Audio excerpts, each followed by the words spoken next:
Hi, guys. Welcome to Showmance, the only show on the internet that does deep dives about shows with no depth. I'm Courtney. Should have done that. I'm Mike. Are you ever going to tell people your name? No. You know it wasn't horrible? Southern Charm this week. It's a little better. We got a good episode. I know.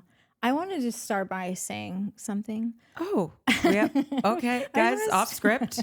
We have an announcement. Nat's quitting. No, God, no.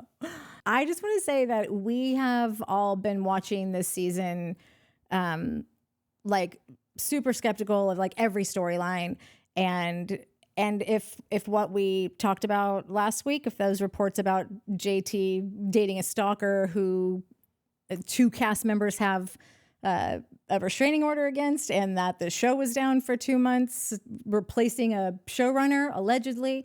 If any of those are true, then we were onto something, because it just makes so much things make sense. But speaking for myself, probably speaking for everyone, I think we'd all like this.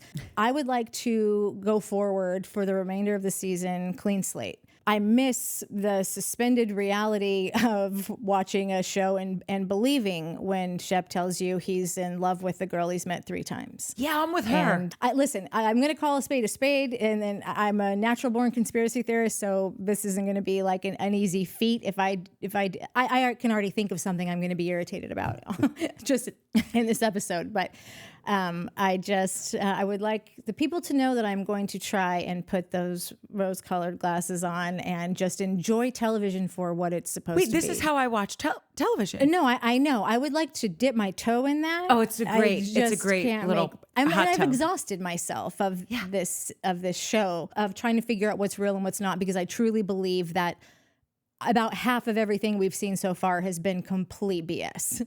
But it feels like there's a shot that they may have got their bearings. I think they've gotten over the hump. Fingers crossed. I've said that before and it's totally backfired. But anyhow, that's... For the record, I have always believed the Shep storyline with Sienna. I believe he was hung up on this girl and she was running circles around him, in the sense of, you can reach me, now you can't, ghost me for a few days. She's not really that into him, but he's super into her. I think that is very real. Yeah, I think it's real, but it's not real for like what the normal person that isn't like, has like a healthy body and mind that's going into a relationship. I think it's 100%. I mean, I don't think like Mike does that she went on the show to make her grandma happy. Oh, right, yeah. That's a bridge too far. Stay tuned next week and we'll find out if Mike was right. When grandma pops up in the Bahamas and giggles her way to a Shep meeting. Okay, she literally on the episode, I have a note. Shep said, "Will your family be around?" And she says, "Not really. They're all kind of busy doing stuff." Except grandma. If grandma was that crazy, gnarly Southern Charm fan, I'm just saying, she would say, "Yes, they're actually around. They want to cook you dinner. You'll get to meet my grandma." Yeah, I think grandma will be there. If that's true and she's not there, and she allowed her daughter to sell her body to a Shep Rose so that she could have some side thrill, that's you, grandma. Those are fighting words. I think she's gonna surprise grandma. Wait, so guys, we've got meaty stuff to talk about. Specifically, the Craig of it all on Watch What Happens Live. I'm very excited to get into that. Yeah. I have a lot to say. I know. Okay. What a banger. Oh, yeah, I was just going to say, well, I'm a pleasure delayer. Let's hold it till the end, I just want to guys. say, he killed the game. You couldn't have asked for more. That's all I'll say. But I have to say that. That's all you have to say. You've said too much, but you haven't said enough. It's so good. Okay. Nobody's going to say anything about Maddie Reese. She did a good job, too. I don't know who that is because I'm not watching Southern Haas yet. That's right. You got to. I'm going to. I love that Craig was like, "Oh, you guys talking about Soho?" I'm like, Soho. "Oh, there's a name for Southern hospitality." Yeah, It's he got me. Soho. I didn't even. I was like, yes, what? Yes, it took me a minute too, and I was like, oh, I like that. What do we call Southern Socha? No. Sochi? Can we just? Yes, we can start with Vanita. Was Vanita feeding her dog pink lemonade? No. Oh, she was Ice brushing water. Pretty sure it was pink lemonade. She poured it out of her glass. I know, it was ice water. It was pink. I think it the glass was pink was pink because glass. something was behind it. And then when she moved, because I thought I was wondering what the hell she put in there too. I didn't think it was pink lemonade, but it was definitely a color that was not water. But then as soon as the camera kind of shifted, you could just tell it was probably like a pop of a pillow in the back. Nah. You guys are watching with a real critical eye. Lemonade. Okay, well, it wasn't. I don't know. Nobody knows. knows. No, Natalie does. She just told us. The Vanita JT thing went out as quickly as it came in. It was a fever dream. And I know we're going to revisit it when we're in the Bahamas, which I'm excited about. Wait, do they go to the Bahamas? Yeah. Yeah. JT's in the Bahamas too? I think so, which begs the question, when did he stop filming? Because there was this scene, in the coming attractions he opens the door to his hotel room. Oh, and no Vanita cameras, wants to come in and talk. And he said, yeah, but no cameras. That's right. So but it's just, they're weird. obviously keeping track of it because it's going to come back, but it's just wild every time they bring it up to me personally. I need to read a comment about their take on. Yeah, this was it explains why it went from 100 to 0. We have great comments. I feel like there's a lot of very astute comments. Yeah. I know. Goss always brings in brings people together. Yeah, it brings people together. It does. One comment I'm just passing by that I love, Maria Co 8854. I'm glad Paige is not with Greg anymore.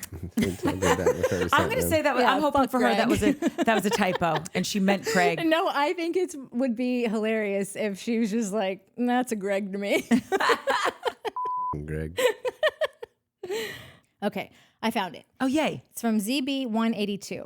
This news actually brings clarity to a lot of confusing scenes and dialogues over the past 7 episodes. Firstly, now Ryan's comment to JT makes sense. When he said that he had heard that JT had been doing this to a lot of people and it feels kind of threatening, I remember initially thinking Ryan's use of the word threatening was a little much because all JT did was tell people the truth. Yes, he is annoying, but to say his annoyance is threatening was a bit much, or so I thought. But now I see why Ryan could use that word because what JT is alleged to have done was blackmailing cast members. And now I take back what I initially thought. And I think Ryan's use of the word threatening is pretty accurate. If that happened, then yeah, Ryan going on to him makes way more sense, even though he was stumbling across his words just like me. Secondly, the news about filming being stopped for 2 months after this scene, only to be picked up later, also explains the Vanita JT confusion, because a lot of us were wondering what Vanita meant when she said JT ghosted her, because it sounded like he was honest with her, but maybe something was brewing between them during that 2-month period hiatus after the episode was filmed, and then maybe they were hooking up and she thought it was going somewhere only to ghost her and then show up with a girlfriend when filming picked up again 2 months later. That also explains Leva's surprise as well in episode 8 about JT having a girlfriend out of nowhere. So that is why, I know that that's a wild, the 2 months later thing. Yeah. But it just made so everything make so much sense. Especially because these last 2 episodes are a breath of fresh air.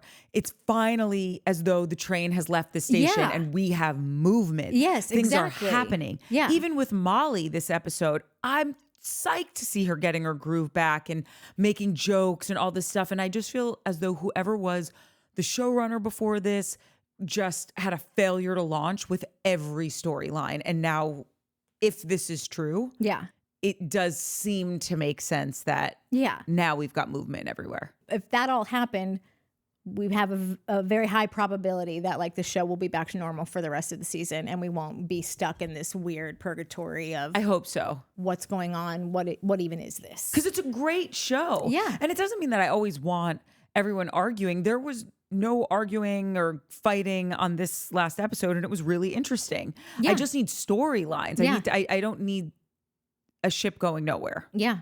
I think this is what bothers me about the Craig and Austin back and forth. They're rarely in the same space hashing it out. So it's just a lot of talking around it with other cast members that they're so annoyed. Yeah. But just get in the same room and fight it out, guys. Yeah. And I don't mean actually you have to sling insults and be jerk offs to each other, but just either be friends or don't be friends. I'm so tired of the will they, won't they, do they hate each other, do they not? That every time it's a scene about this, whether it was last week with Madison and Craig or this week with Madison and Austin. I'm like, I don't care. I don't care anymore. It's like your friend that is going through a breakup, but now we're, 12 months out of the breakup and they're still talking about the same stuff. We're like, we get it. We get it. It's terrible. You have to get a therapist because I can't hear about this anymore. Yeah. I think it's so weird to get together with adult friends to talk about all these issues, not once, but 17 times over. Like, yes, that's weird. once, and that's what they've been doing. But I think we can rely, I was thinking we could rely on that being because they didn't have anything else to do. So they were just like, oh, we got to talk about this somewhere. So might as well put these two together because they haven't had a scene together, or she's been out of town, or she's only here this one day. So let's throw them at the crab shack and then they can hash it out over some oyster shooters. Oyster shooters are disgusting. Oh my God, that looked so gross. Yeah. Whoever decided that to pair like a soft shell rodent with tequila has too much time on their hands and find other activities. No, I'm good. Disgusting. Oysters are definitely not soft shell.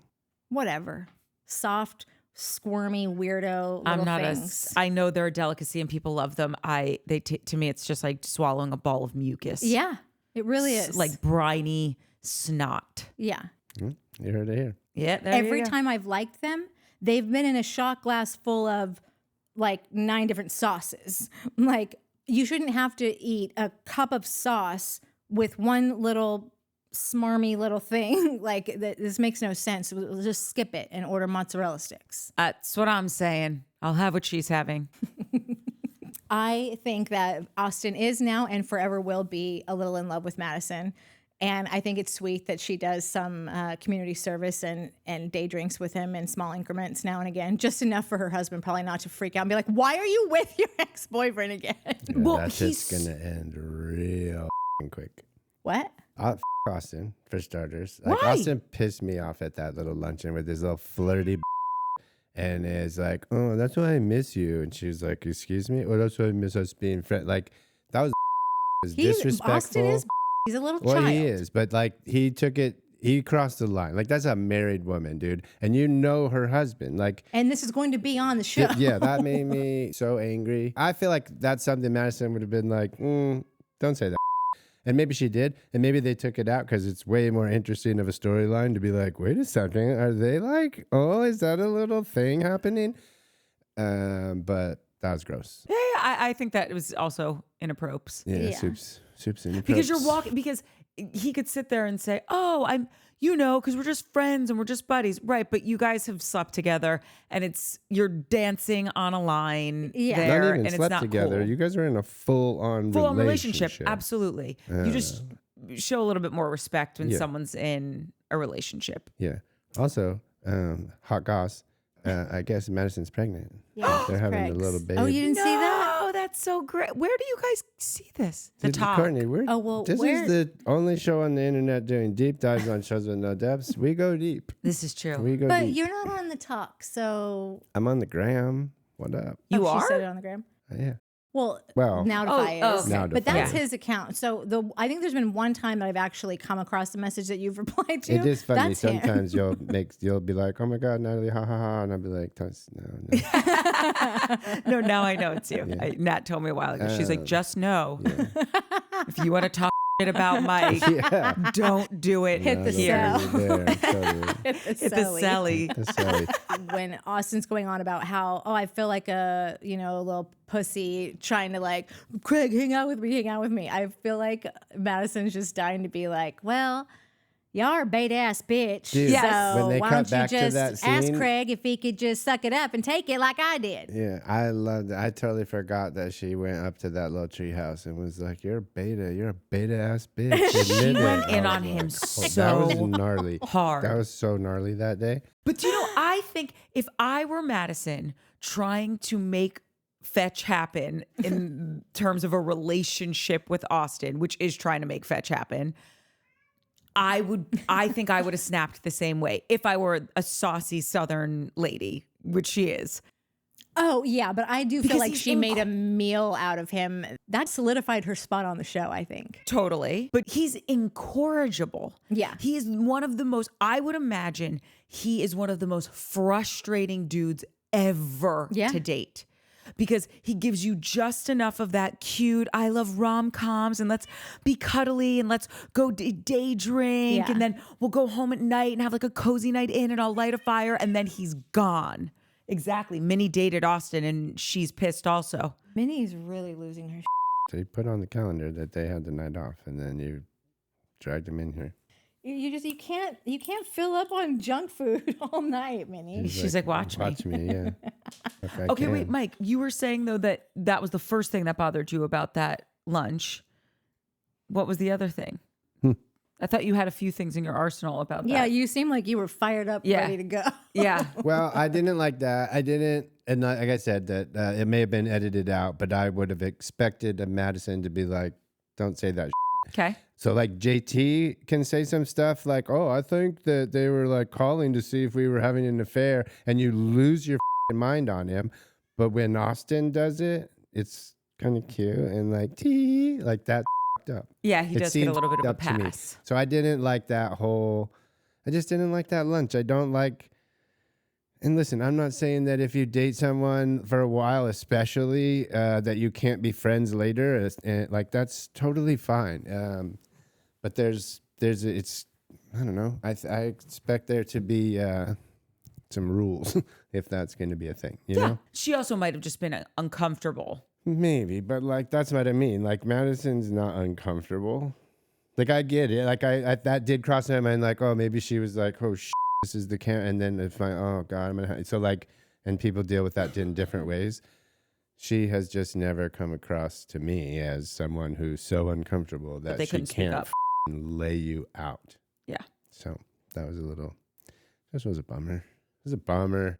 The scene was a bummer. Do better, Austin. The scene was just one of those, again. Yeah. I get it. I get it. You guys are fighting. Yeah. I've always just been able to talk things out with my friends if there's an issue.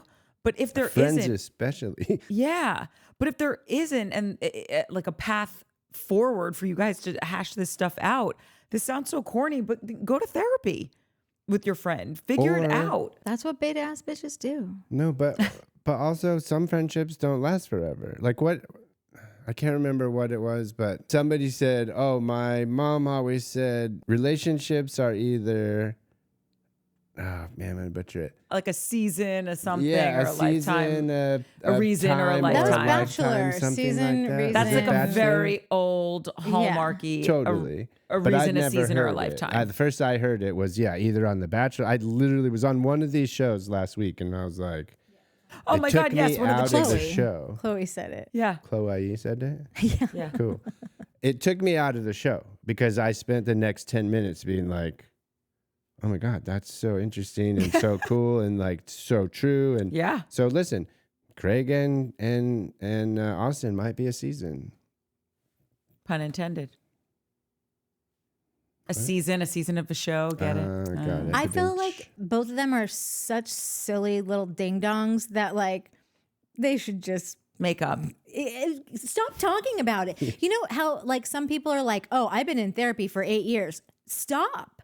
Like you shouldn't be rehashing over and over and over. Like there's nothing good. Like say what you got to say, get it resolved, make that, a priority of why you're going to therapy and then move on with your life. Yeah. I don't know. Like these two were arguing about something. I don't even remember what they're arguing about anymore. Same. That's what I'm saying. It's gone on so long. Yeah. It's we're looking at a plate of mush now. Yeah. I don't even know what this was. It a sandwich? Was it turkey, mashed potatoes? What is it? A salad? Yeah. I don't know. You're both little brats and move on, get over it and continue on with your, crab shacking and Meshach and Abednego. And some advice for them. It seems as though Craig has really put the pedal down on being Marty Stewart, right? Like he wants to farm. The pillow thing's popping. He's going to do some dishware. That's going to grow into whatever. Now he's looking at bees and goats. And like in his head, he wants to be he's like, that's it. And I'm here for that. And I'm also here for Shep and Austin. I'm talking to you idiots.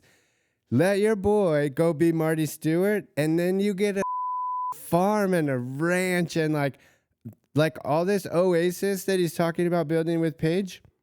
You guys could have that. Like, yeah, you can that come could visit be the farm. yours. Yeah, dude. Like, hey, Craig, I'm in. I'll hang out with you and like do whatever you want and like get bees and goats and make cheese and like that seems like a dream to me. Same. And these idiots are so jealous and so like obsessed with whatever when all they have to do is just sit back, let this dude do his thing with his buddies, and then show up with a six or a whatever the hell your beer's called.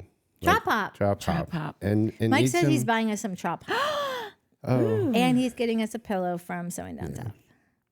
that shouldn't be in the edit, but like, yeah, I think that would be funny. I Why? love that. I don't know. Why would we keep that from the people? Yeah, I Because the don't think we people, should they keep should just anything. show up and the people would be like, is that a Yeah, it Sewing is. Down It's a South Chop Hop. pillow? And I'll be like, it is. And they'll be like, is that a Chop Hop? I'm like, yes, the Chop Hop was 10 times more expensive than 5 of those pillows. Are you going to drink the Chop Hop? I'll taste it. Yeah, he will. He's gonna taste it. Wait, can I just tell you Drink a full something? beer. One of the best Wild. things, it was some tweet about therapy, and someone goes, anytime someone recommends me their therapist, I say, I've seen their work. I'm not a fan. Which I think is great. Wait, can we get in? Because I'm dying to get into the scene of Craig and Paige at Getting the Bee. Okay. Was there anything else before that? Yeah, we skipped over Vanita and the Leva conversation, but Yeah. I thought that was funny that Leva was like, listen, I'm going to pay as much attention to you as I can with a 6-year-old in Target or wherever the hell they were. Like, I don't know why. That just was funny. all I was That's thinking was, is Leva at Marshall's I did or is think this an that ad too. for Marshall's? Yeah, totally. Oh, no, I think Level was really at the store she was at. Wait, what did she? Didn't Again, she Natalie, do her pick my outfit? we're believing and it was that. a As Marshall's? I said, though, I will still be calling a spade. You could still be just there, saying but you believe might be getting some cash. No, but for Believe it. women, Was it- Natalie, believe women. I do believe her. I do believe she was there. Didn't she do a pick my outfit collab with Marshall's? What? Thing that you were all up in arms about because you didn't give 2 craps? Oh Wasn't that with my Marshall's? God! It was. Or like the other one? It could have been TJ Maxx, TJ but Maxx. but it. I think they're the same. It's though. the same. Yeah. TJ Maxx, I told Home you. Goods. See, and- I told you. Like that was that's accurate then. That's it. Wait, what are you That's it. talking about? Because I have said, like, do you remember me complaining about the ad that Lev is in that was always popping up on my TikTok? And I Yes. was like, oh my God, shut up. I've seen it 200,000 times. Now I'm seeing one of Sierra, but Sierra is so much less annoying that I don't even care. Except her outfit's weird. I feel like she's wearing a full top and like just underwear. From Summer House. Yeah. Yeah. But so if TJ Maxx and Marshall are the same company, then she's working for that company. And I just called that. Like she was dropping that on the phone because she works. She's a But paid. she might really, like, maybe she gets a discount, friends and family, and maybe she was genuinely shopping there. She might be, but she's also on the payroll. That's Both two can be things true. can be true. Anyway, what were we saying? I feel bad for Vanita now because I am choosing to believe that she really was wrapped up in JT, especially after that comment. I'm thinking it did go on for longer than like just the one freaking in and out episode that we saw. And I just think that that's horrible because I truly do not believe. I think that JT has a very specific idea of like who he should be with. And like, if like he's been obsessed over Taylor all this time, I think I've said this before, like, I just don't believe that he was really entertaining being with Vanita aside from a storyline. And that is so f***ed up. I can't stand this guy. I think that he is the most, he's the most authentically inauthentic person. If I that actually makes think any that's sense. accurate. It's the best way I know how to describe him. He is a complete tool, and every real like nice thing I said about him, I just don't think that that's all the nice things. I think he could be that in life. I think at his core, if push comes to shove, I think he's a little. I told you, I think the show brings out the worst in him. Yeah. What were you going to say, Mike? Listen, I don't do this often, but I'm just going to play the devil's advocate for a second. and I What? for JT to be someone who doesn't see himself with Vanita, I think he thinks he should be with this like little blonde.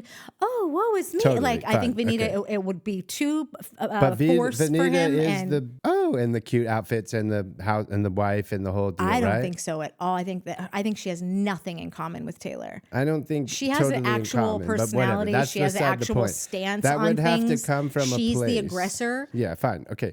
That would have to come from a place though. If JT's like, I know, even if it's subconscious, and his mom is the one pushing this relationship. So where did that? I don't know if that's. I don't know if I agree with you on JT with that.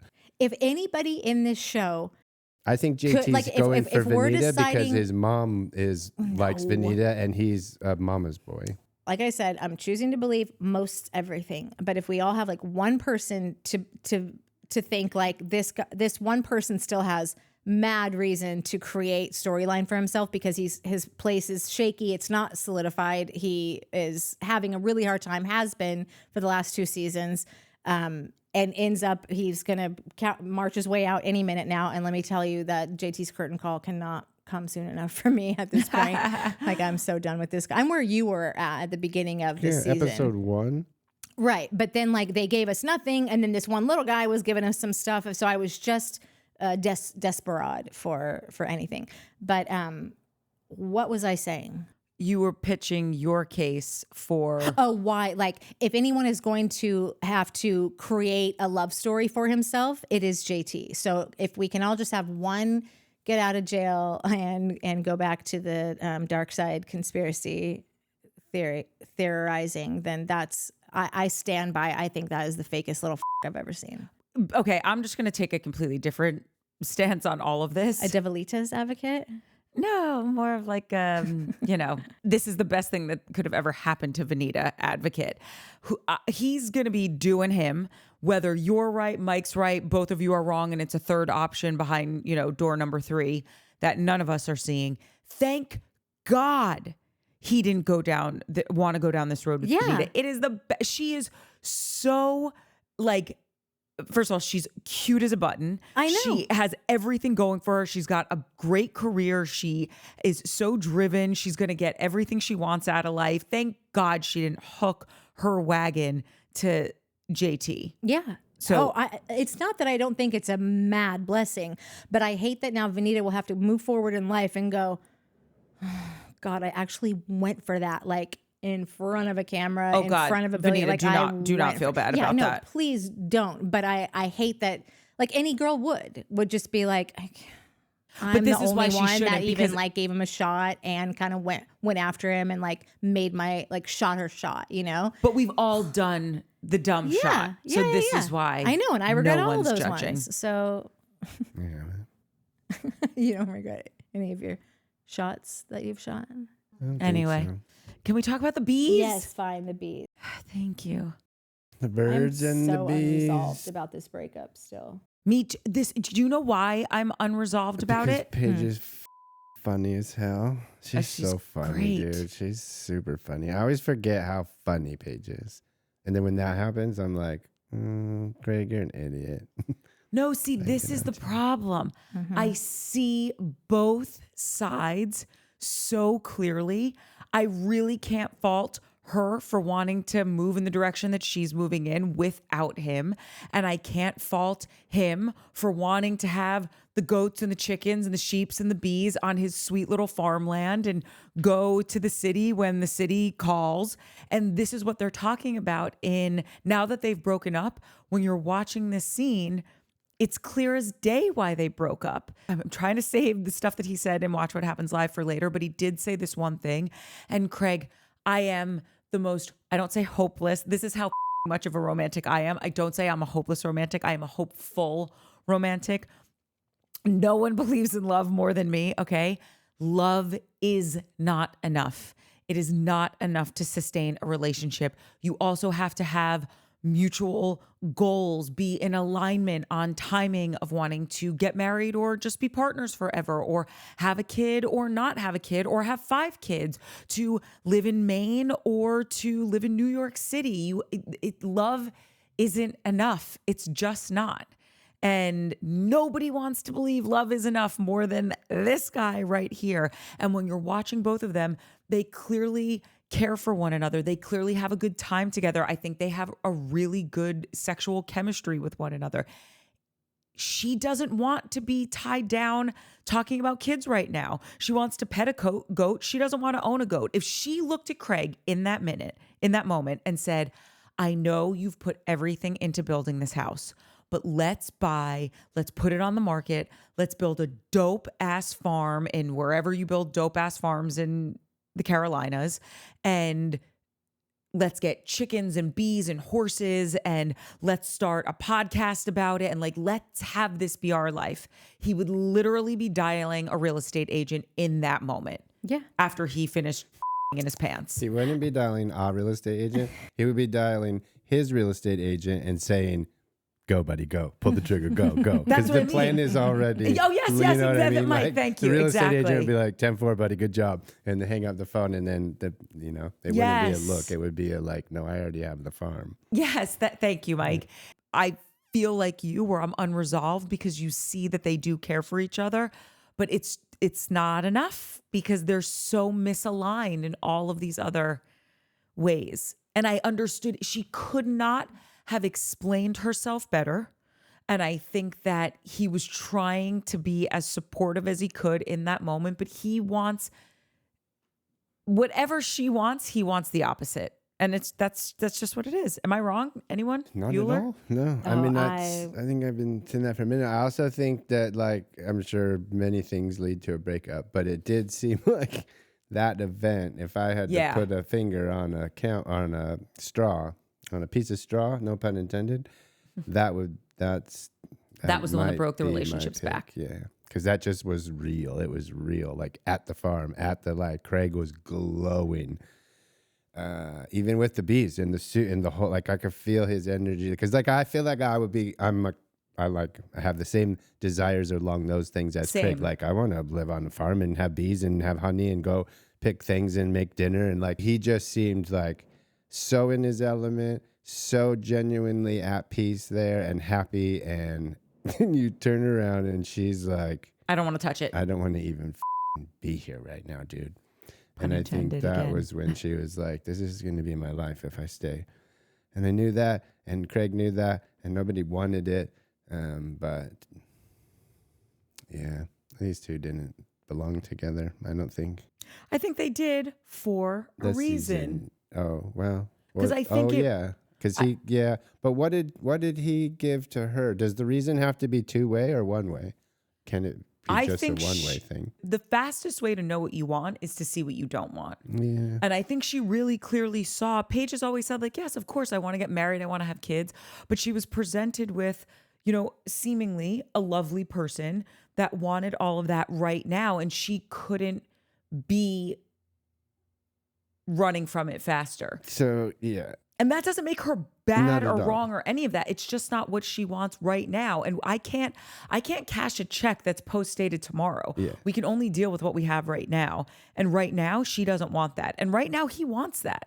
Yeah. But as glowing as he was, when they started talking about, like, and we were talking about it last night, is like she was petrified. When they were talking about kid, and like, I get it. She might text and be like, yeah, let's do it.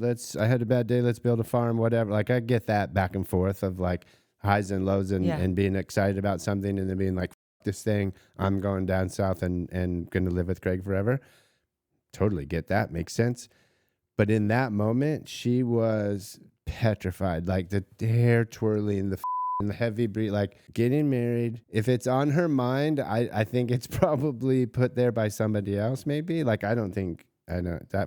being locked down and being in a position where she might have to get permission. Not that that's a bad thing, but like you're in a partnership, like you got to check with your partner. I don't think she's interested in any of that. Checking with anyone to see if she can do anything. For Paige. And I don't think that's a bad thing, and it's fine. No, but doesn't that's sound like it. What I think. I just think that's her jam. No, I agree with you. There's a lot of people, men and women, who I want to be married by my early 30s. I want to have my first kid by whatever, maybe even younger than that, right? And then there's some people that think, oh yeah, sure, one day I'm open to getting married. But or I could see myself getting married, or like, yes, of course I want a partner, but that's not on their vision board for this year or their foreseeable future. It's, I want to build my career. I want to buy a home. I want to see the world. And yes, if there's someone around to do that with, that's great. But that's not my priority. And it feels to me that that's not Paige's priority, which again, ain't a bad thing. Not a bad at thing. all. But when she said, I want to be allotted the same things you were allotted, I was like, oh, snap. And I'm sure a bunch of women have said that, But that's, that's, again, not a bad thing. But that seems to be a byproduct of a mom that says this is a man's world. And if you don't walk through it like a man, then you're going to get left behind, right? Whether that's true or not. That was the advice she gave to Paige. Seems like Paige took it pretty seriously. And now Paige is petrified of having to relinquish any type of decision-making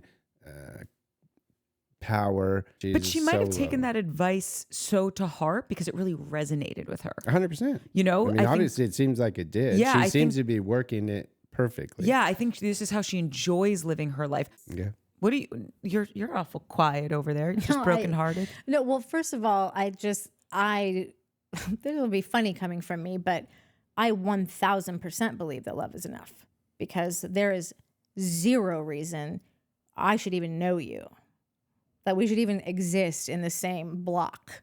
Like it should be like a crime. Like these two can't live on the same block. It's a recipe. Like some building's going to explode at some point. We don't speak the same language. We want absolutely 180-degree different things. We get in arguments that like we're literally arguing. We'll realize we're arguing about two totally different things. Like that's not normal. And we've been trucking along for 15 years. That last one's probably normal. I bet a lot of people argue about two separate things. But like, I mean like, yeah, no, I get it. Like hardcore arguing and then about two separate things, like that's a real waste of time, let me tell you. And we've spent years doing it and we don't have a fix for it. And it will still pop up. Like I'm sure it'll happen tomorrow and or a week from now, whatever. Like it never, or maybe on this very episode, it might happen away. tonight when we try to figure out what to order from DoorDash after this. Yeah, that could be a thing. Taco Bell. No, it'll happen when the credit card bill comes and I'll go, okay, we owe this much. And he'll go, no, we don't. That like, I haven't been there for 2 months. Yeah, that's how credit cards work. Whatever, that was an argument that me explaining credit cards to Mike, it was an argument that went on for like 4 years straight. Yeah, 100 years ago. Right, because I just stopped telling you what the totals were and just started taking all of your money and paying it and not giving you like an itemized breakdown anymore. Like smart.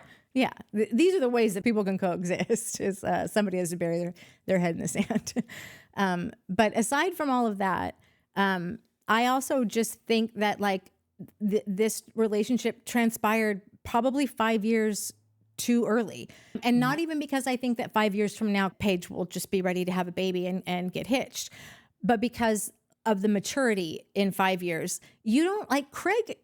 Like, you don't have to take Craig so seriously. Craig seems like he is obsessed with her, head over heels. Yes, he likes to state the things that he wants, but I think Craig's pretty flighty. I think that you could just need to maneuver him. Like this guy wants to live on a farm, wants to move out of LA, has wanted to move out of LA from the day that we met. Never wanted to move to LA. Wanted to live here to begin with. Yeah. So, I mean, that is what came from for work, but like, yeah, it wasn't. I came to, well, not to get off track. I came to LA when I was 18 with a friend because I was like, oh, I want to work in the movie business. And I want to go check it out. And we're so petrified and like disgusted by, we went to Hollywood, like Hollywood Boulevard. So it was like not the best place to go. But I was so disgusted. I was like, I'm never living there. And I went through like a whole year of like, what am I going to do with my life? I need to write movies, but I can't do that if I'm not in LA and I'm not going to LA. So like I had this whole crisis. And now I have a cat hair in my eye. In LA. So keep your dreams alive, kids. Happy endings are just around the corner. That's right. So we go up to my family's ranch once a year, and I let him drive around on it and shoot off his little gun a little bit, and say yeehaw. And theorize on Look how happy he is. Wear my boots. Yeah. And where's Mike's bib? Theorize on how these two cows got over this fence. You could snap some photos of them, and then we drive home. There. You got to walk the whole fence to see where the hole is. It was way down the way. And too. you did that. I did. We drove and then the we fence, drive home, and I've bought myself another year of living in the city, and I will continue to do that because I love you. Well, that's not entirely true because as soon as we get enough subscribers and this shit pops off, we're buying the ranch. Totally. What am I going to live in the ranch with you? Well, yeah, because you like that life. Yeah, but we'll be happy. You'll be the sad one. We're never moving to a farm. We're moving to a farm when we get subscribers. No, I will. And you'll be like, oh, I miss Sayonara. you so much. Okay. You'd be like, I hate having to drive to the farm to meet you and Courtney to do the podcast. Okay. Easy. Whatever. You don't have your own place, but Paige was always good at, I always thought she was like great at just sort of like, okay, we'll just Managing him.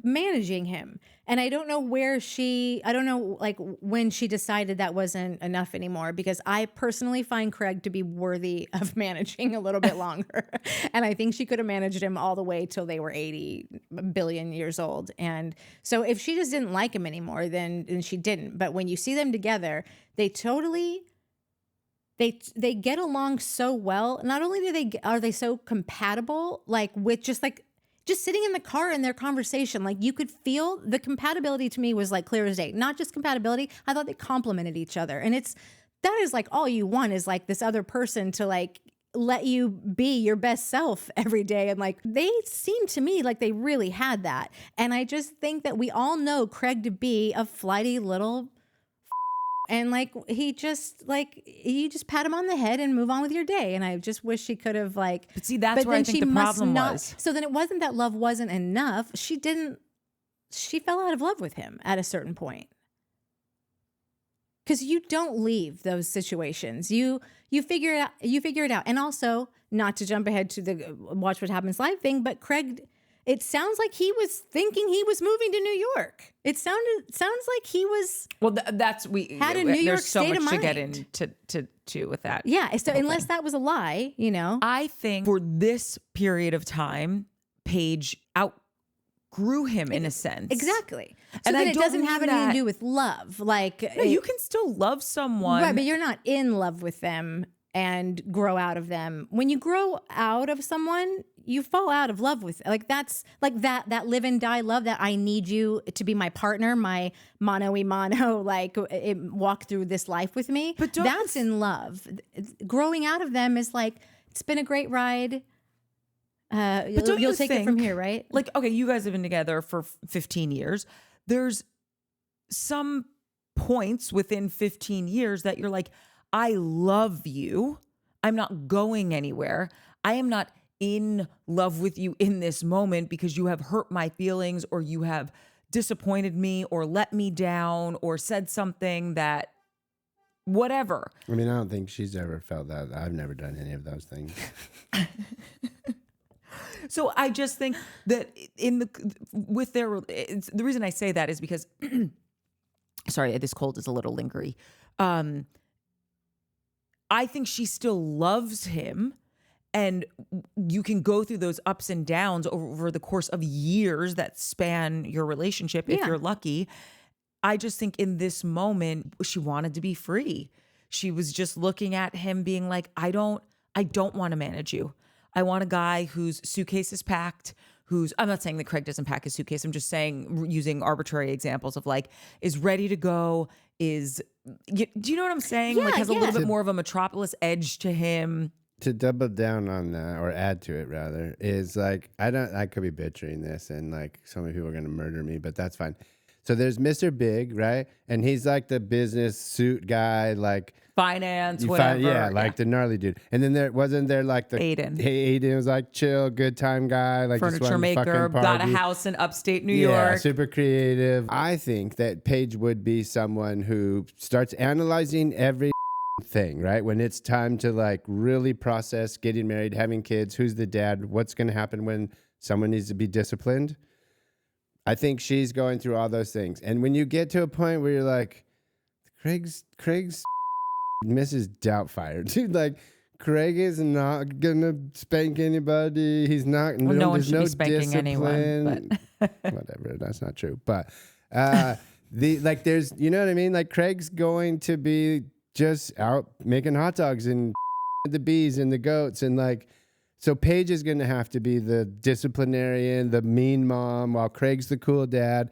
And I think, again, with Craig wanting someone, being a little more masculine, I wish there was a better word, but just like alpha. A little you could be more an alpha or a beta as a man or a woman. Okay, great. I love that. A little more alpha. She's going to want someone who's going to take charge. I don't think Paige wants to be the disciplinarian or the bad mom. She wants to be the cool mom that goes out and shops and has a good time, does brunch and whatever. She's going I to agree need with that. someone to pick up that slack, probably. Paige likes to be in control too, though. So she's going to have to weigh her options here. It's not, you can't have it all. That's what know? I mean, that's what I've seen when they were at the thing. And I was like, dude, she's so petrified right now. She does not want to give up control. So yeah, Paige is going to have a hard time finding a life partner. They still could get back together. It's getting a Anything's little funky because they're both saying some that like they can't take back, and well, I mean nothing crazy That's gotta yet, be but like so they're hard both to out break up in the saying things public, you know? publicly. Like, that's up. What? It's just got to be so difficult to be in the public eye and have a breakup. Like, Oh, your girlfriend has a totally. podcast and you have a podcast and you're going on like, oh, that's got to suck. No, so it totally bad. does. And then also to be on shows on the same network that have often had crossover. Yeah. And like, Paige said something in one of her confessionals once, and this is what I think Mike and I are talking about. She was saying, well, of course I'll have a kid at some point. Like, I've already raised Craig. yeah. Or like, I'm raising Craig. It was something to that effect where she's talking about Right. how she's I raising him. agree with all of those things. I'm just saying, I don't believe that it, like, if Paige is still in love with Craig, then they will get back together in the next 3 months. If they don't get back together in the next 6 months, if they don't get back together, then she doesn't love him that way. Totally. I think she was very much in love with him. I don't think this is just my prediction. I don't think they will get back together. And I think part of the reason is like she wants someone who's already raised. Like, I got the plane tickets, let's go. Like a Mr. Big. Then the next thing on deck was Molly. I was just so psyched to see her happy-ish. Like, she seemed lighter. Also, I'm looking at her thinking you should not get those chin implants. Did I? Or Oh, the injections. modeling scene. She didn't need it. No. But at any rate, wasn't it nice to just see her happy? Modeling is a skill. It's a hard Absolutely. job. Like, it's not a thing where you're like, oh, you're hot, you can be a model. Not true. Case in point, the Jenner model. Ridiculously beautiful. That girl is the worst model on planet Earth. Oh, really? Oh my God. Who She's is? getting bet. Kylie? Is it Kylie or Kendall? Which Kendall. one's the Kendall, I model? think, is the I model. think she's a good model. She's not. She's getting better. I Oh, noticed you're in the tracking last her year, runway. No. Her progress? print stuff. Her runway That's what stuff he's is tracking, good. yeah. But Her print stuff. she's a one look wonder, and the look isn't good, and it's the same every fucking time. So like, she's not good at modeling. Sorry. My point is not to bash on Kendall Jenner. My point is modeling is a thing. Like, it's hard. It takes Skill. It's a skill. It's a task. talent. Like a talent. Whatever. Molly is a really good model. She is. She's I think she is really too. good. Yeah. So it was nice to see her again being good at something. Totally. And getting, like she said, she's like, I'm getting my groove back ish. And I will stand by this. When first time she was on the screen, I'm like, I like her. She seems like a nice chick. And I like that she's loosening up. I like that she's starting to feel herself again. And I want to see her next season because I feel like maybe we could get an actual story arc out of her because she'll get enough confidence back. Yeah. Well, seems like she's smooching Shep here pretty soon. That's like so- the I least would of like, love- it would be the least exciting thing she could do. Like, it would be unless she's able to bring Shep to some new level of consciousness, which I don't foresee. But TBD, I guess. I like Molly's like weirdo story journey that what we've been on. They've not told it in a way. I don't know if they did it on purpose or if they are just stringing things together as they can and whatever. But because I feel like we find out something new about her like every week. Totally. That is like, what? Like, I think that she's layered and complicated as most fantastic women are. I think that she is has the same insecurities more or less that any woman does. The way she deals with those insecurities, it's okay. The way she deals with those insecurities are as frustrating as they are interesting. Totally. And not to sound like a jerk, but that's such a good point, Nat, because she's layered and interesting in a way for me that Taylor is not. Oh yeah, no, Taylor is like a one note, like she's a robot. Taylor's a robot that like is programmed to this one thing is all that is like must get to the church. Like that's all it is. Yeah. We shot last week's episode. We were all so sick that we weren't able to get it out in time, so we just kind of scrapped it. I don't know if it might just die in the wind. I don't know, but we talked a little bit about her plastic surgery. None of us loved that. Well, Mike was into it. Courtney and I didn't love all the plastic surgery stuff. Just because we feel like between Sally and Molly, not because we aren't advocates of plastic surgery. Big advocates. Yeah, big Huge. time. I'll do it any minute now. Yep. Like the second I get a big check, it's Second it's ads start rolling on this, Nat's going to be under the knife. It's going to be like a lottery of like, what's it going to be first? Surprise, surprise. But Surprise, surprise. I think that we don't love when young girls get filler. We don't think that these specific girls know exactly what or who filler is for, and whatever, but we don't expect them to give a shit about what we have to say. They're going to do it. We wish them well.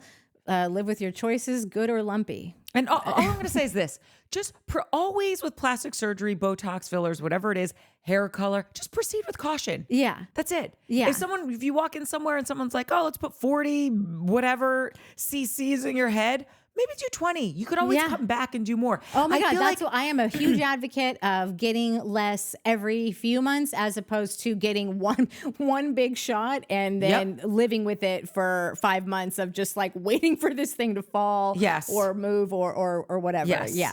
I feel like that's what happens with breast implants. Every time a woman goes in for breast implants, I hear this story all the time. The doctor talked me into going a little bit bigger and I wish I hadn't. Yeah. That's all I'm saying when I say proceed with caution. Yeah. Anyway, proceed with your story. Well, so that's really it. Go with God, Molly. Get also though, Sally. Just leave them in. What's done is done. No. Take them out. Why? Because I think there's breast implants and then there's breast implants, in my opinion, right? Sure. Like you can get the Kate Hudson breast implant that just looks like soup's natural, fits your frame really nicely. And then you can go maybe bigger that doesn't necessarily suit your natural frame, like how Sally said she did, right? But I don't think that they don't suit her frame. I think she's curvy. So I think that I don't know. See, and that's my point. This is my theory. Did you see the picture of her before she got her implants? Yeah, but that's an old picture. She is womanized in her body now. I just like, you're going to have scars with no boobs in them. Like, unless you've got some health issues because of it, that's another conversation. But I don't think she looks bad.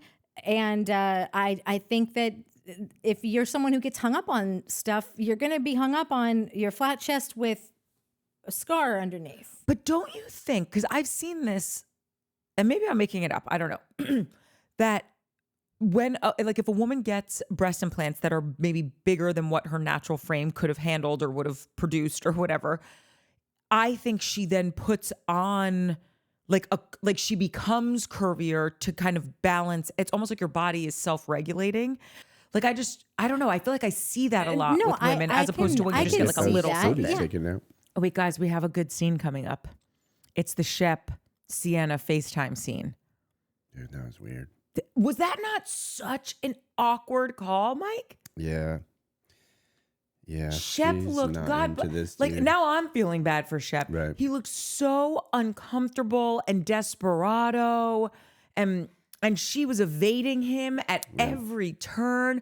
So we're coming down. Will you even be there? You're the busiest 26-year-old I know. Well, I hope I get to see you. Like it was. Yeah, to straight up tell him too, like, no, I have so much free time. To say I'm super busy and then be like, I have a ton of free time is like such a kick in the nuts because like for a second you'd be like, well, it doesn't make any sense. How can you be so busy and have so much free time? Well, she has a ton of free time that she fills with her real friends and the people she likes. Not Shep. Her hotelier boyfriend. Didn't we Exactly. decide that she's like the Prince of the Bahamas. Yeah, like the Andy Garcia from Ocean's 11. Right. Like that guy in the Bahamas. Yeah, that was tough, man. I love that we're all treating this trip as a reconnaissance mission to locate and apprehend Shep's imaginary girlfriend. And I can't tell if Shep is like actually enamored with this girl or Shep is just being told no and that's making him want her more, you know? When I watch his relationship with this girl, their interactions combined with his interviews where he talks about her and recaps what's gone down with them. If I could carve it into an elevator pitch, it would be in a flailing attempt to hold on to his youth, big fish in small pond is consumed by 20-something Bahamian beauty queen he meets online, while his friends stand by watching. Nothing more than a midlife crisis. You're not special, Shep. You're living in a novel. It's not the novel you think it is. No, and that's okay because none of us are. Welcome to the suck, Shep. We've been waiting for you. Hey, Shep. This one's for you. Cheers, buddy. Yeah, poor Sheppy. It does seem like he's just trying to be like, one more 20-year-old. I still got it, guys. No, like, I've seen this to the happen. knees. No, how old is Shep? If He's gotta be his 45. Mentor, He's like 45. Let's see. dude, My guess is 45. His mentor nailed a 21-year-old at 51 years old. Right. Who's so his mentor? why? So like Thomas Ravenel. So no, I like this all tracks. That's why it was so He's easy 44. for me to. But he's got he's 6 I'm not. turning You know, years. I'm Hold on. horrible at elevator pitches. When have I ever nailed an elevator pitch? This is true. I also would have been said big fish in a southern pond, just to add a little that's cute. location to That's it. cute, You know, Mike. No, elevator pitch. Keep it simple, stupid. it's changing one word. It's No thanks. you added texture. Well, I'll if I need notes, I'll pass you my. I'm telling you, Shep was blindly into this girl on Why? every Do you think level. for real, or Yes. because she wasn't into him? No, that's what All I'm of it. saying because it's like when I said earlier, I'm going to believe that he is heartbroken by this, Yeah. but it's just not the kind of heartbroken that like you or I It's not would how be like, Craig if is I call you heartbroken. and I'm heartbroken, you're going to know that something really meaningful happened Yes, and yes. really horrible and just tore my heart out. This is Shep coming to terms with his fleeting youth. That's all.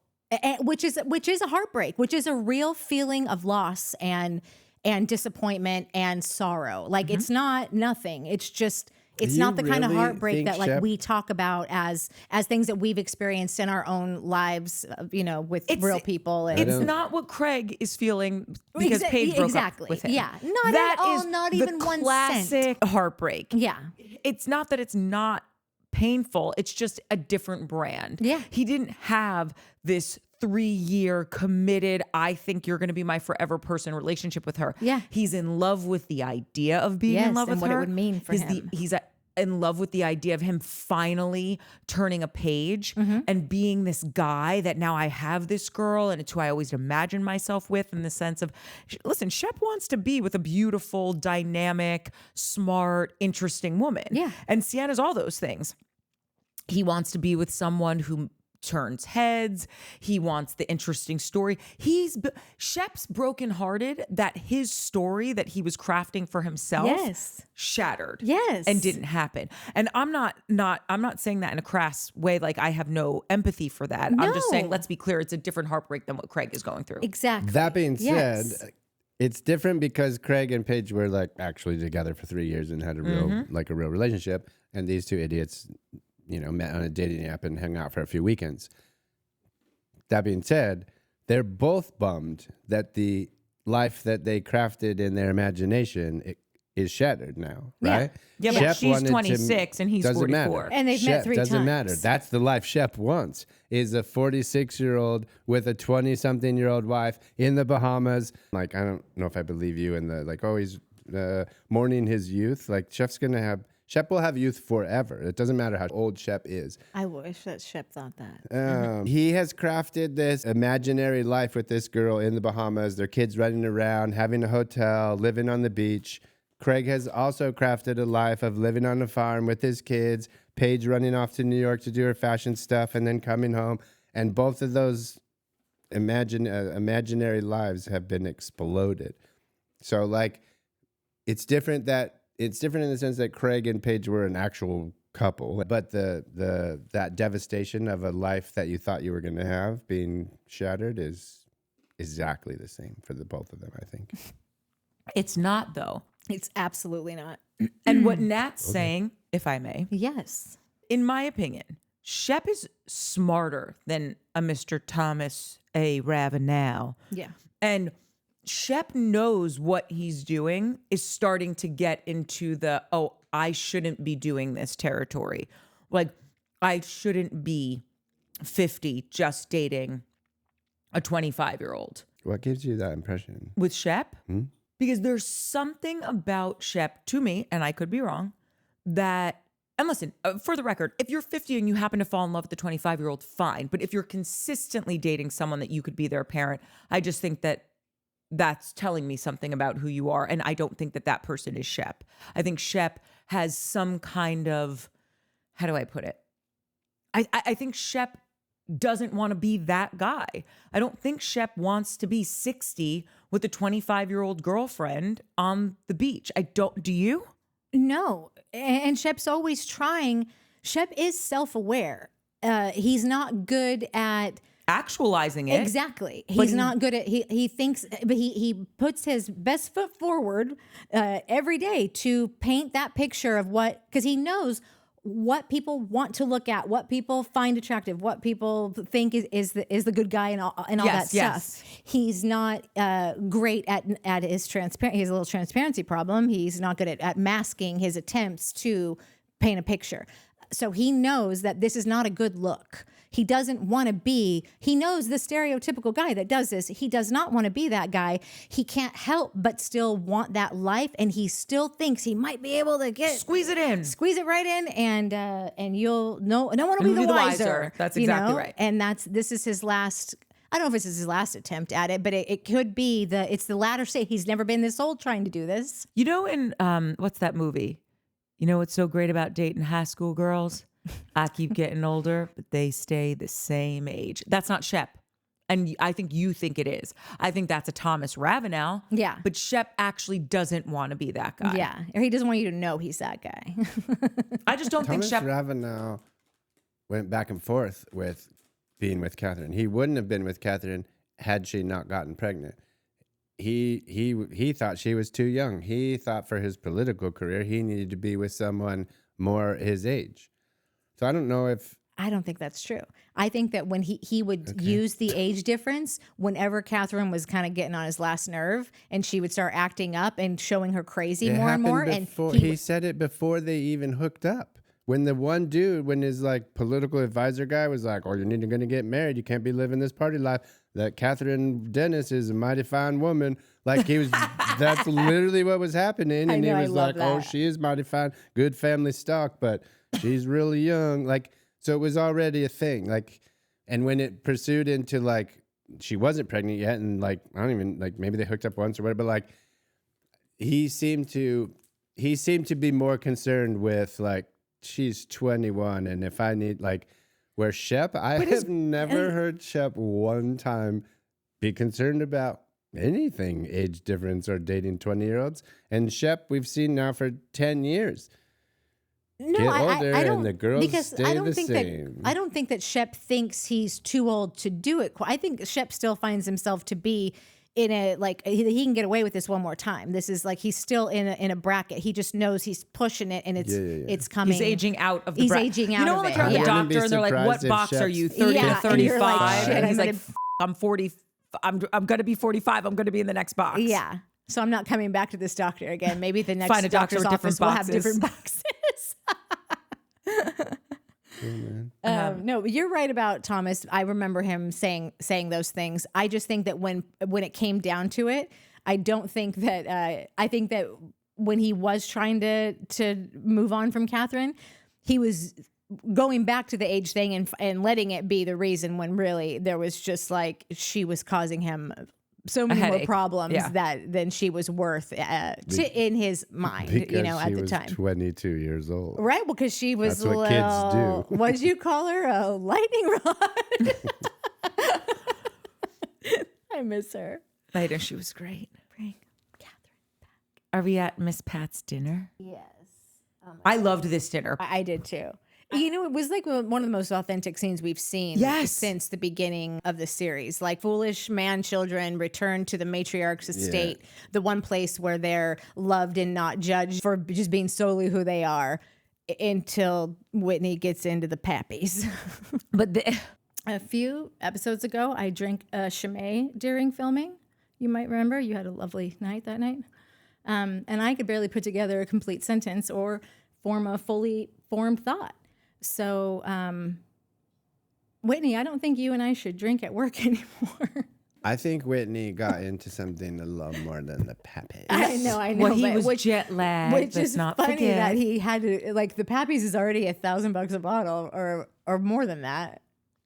$1,000, but I mean, depending on there's different ages. Oh, there's of different pappies. Different pappies. Wait, can we just start at the top real quick? Because Yeah. Miss Pat's lavender caftan was a loves the cape.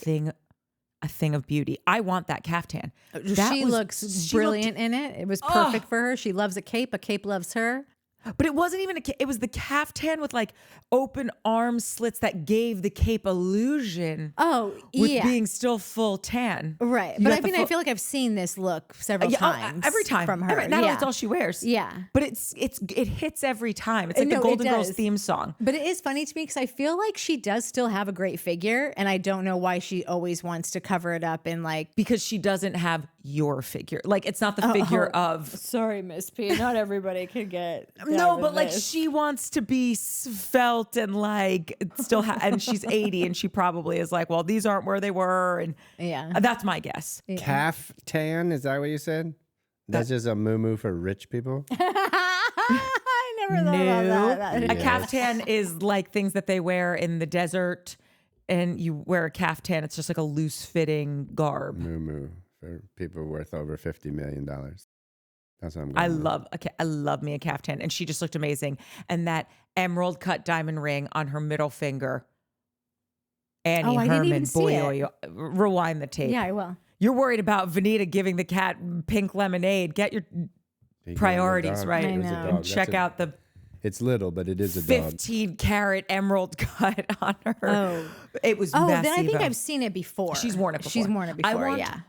I want to be bequeathed all of her jewelry. Yeah. She has the most insane jewelry collection. But anyway, I thought all of it was great. I thought the guys showed up looking great, besides the Ryan, which if the gay guy's not showing up looking the most dapper and handsome, we're doing something wrong. He did have a He funny looked comment, though. And fabulous. Like, oh, where's Eddie working? Eddie's working. He's like, yeah, Somebody's got one to. of us has to work between the two of us. Like, We've been annoyed at that guy, you know, just still like annoyed. why I'm not anymore. I'm not annoyed at him. Especially at this place. Like he's a perfectly manicured, kept man married to a doctor. I love Where him. else should he be? This Yes. is his natural Domain. habitat. no, Charleston, yes. Not No, I mean Southern. Patricia's house. Like it's weird when we see him out cavorting with the normals, like the general pop. the everydayers. No, Yeah, he should the only be general at, pop, yeah. at Patricia's. He should just be there living and breathing Patricia air. But I thought Craig looked outside of Ryan. I thought Craig looked the best. He looked good. He was also funny when she was like, this is Napoleonic China. And Craig's like, I should not be touching any of this stuff right now. So, and then they roll the hilarious. tape on the red wine, Yeah. and the chair's breaking. It was Yeah. adorable. I thought Austin looked really good in red too. He did. He No, looks good I in didn't orange like and red. that. I thought it was green. That was his color. I You didn't look like a that Christmas jacket. tree. You didn't like Well, it? no, there's a scene where him and his lady friend, they were both wearing green, and he said, "You look great in green," and she was like, "You do too. Green's your color." And he was like, "Tell me more." Yes, I remember that. Little cheese dick. Yeah. But I don't love a burgundy velvet tux. Oh, I do. jacket. Nah.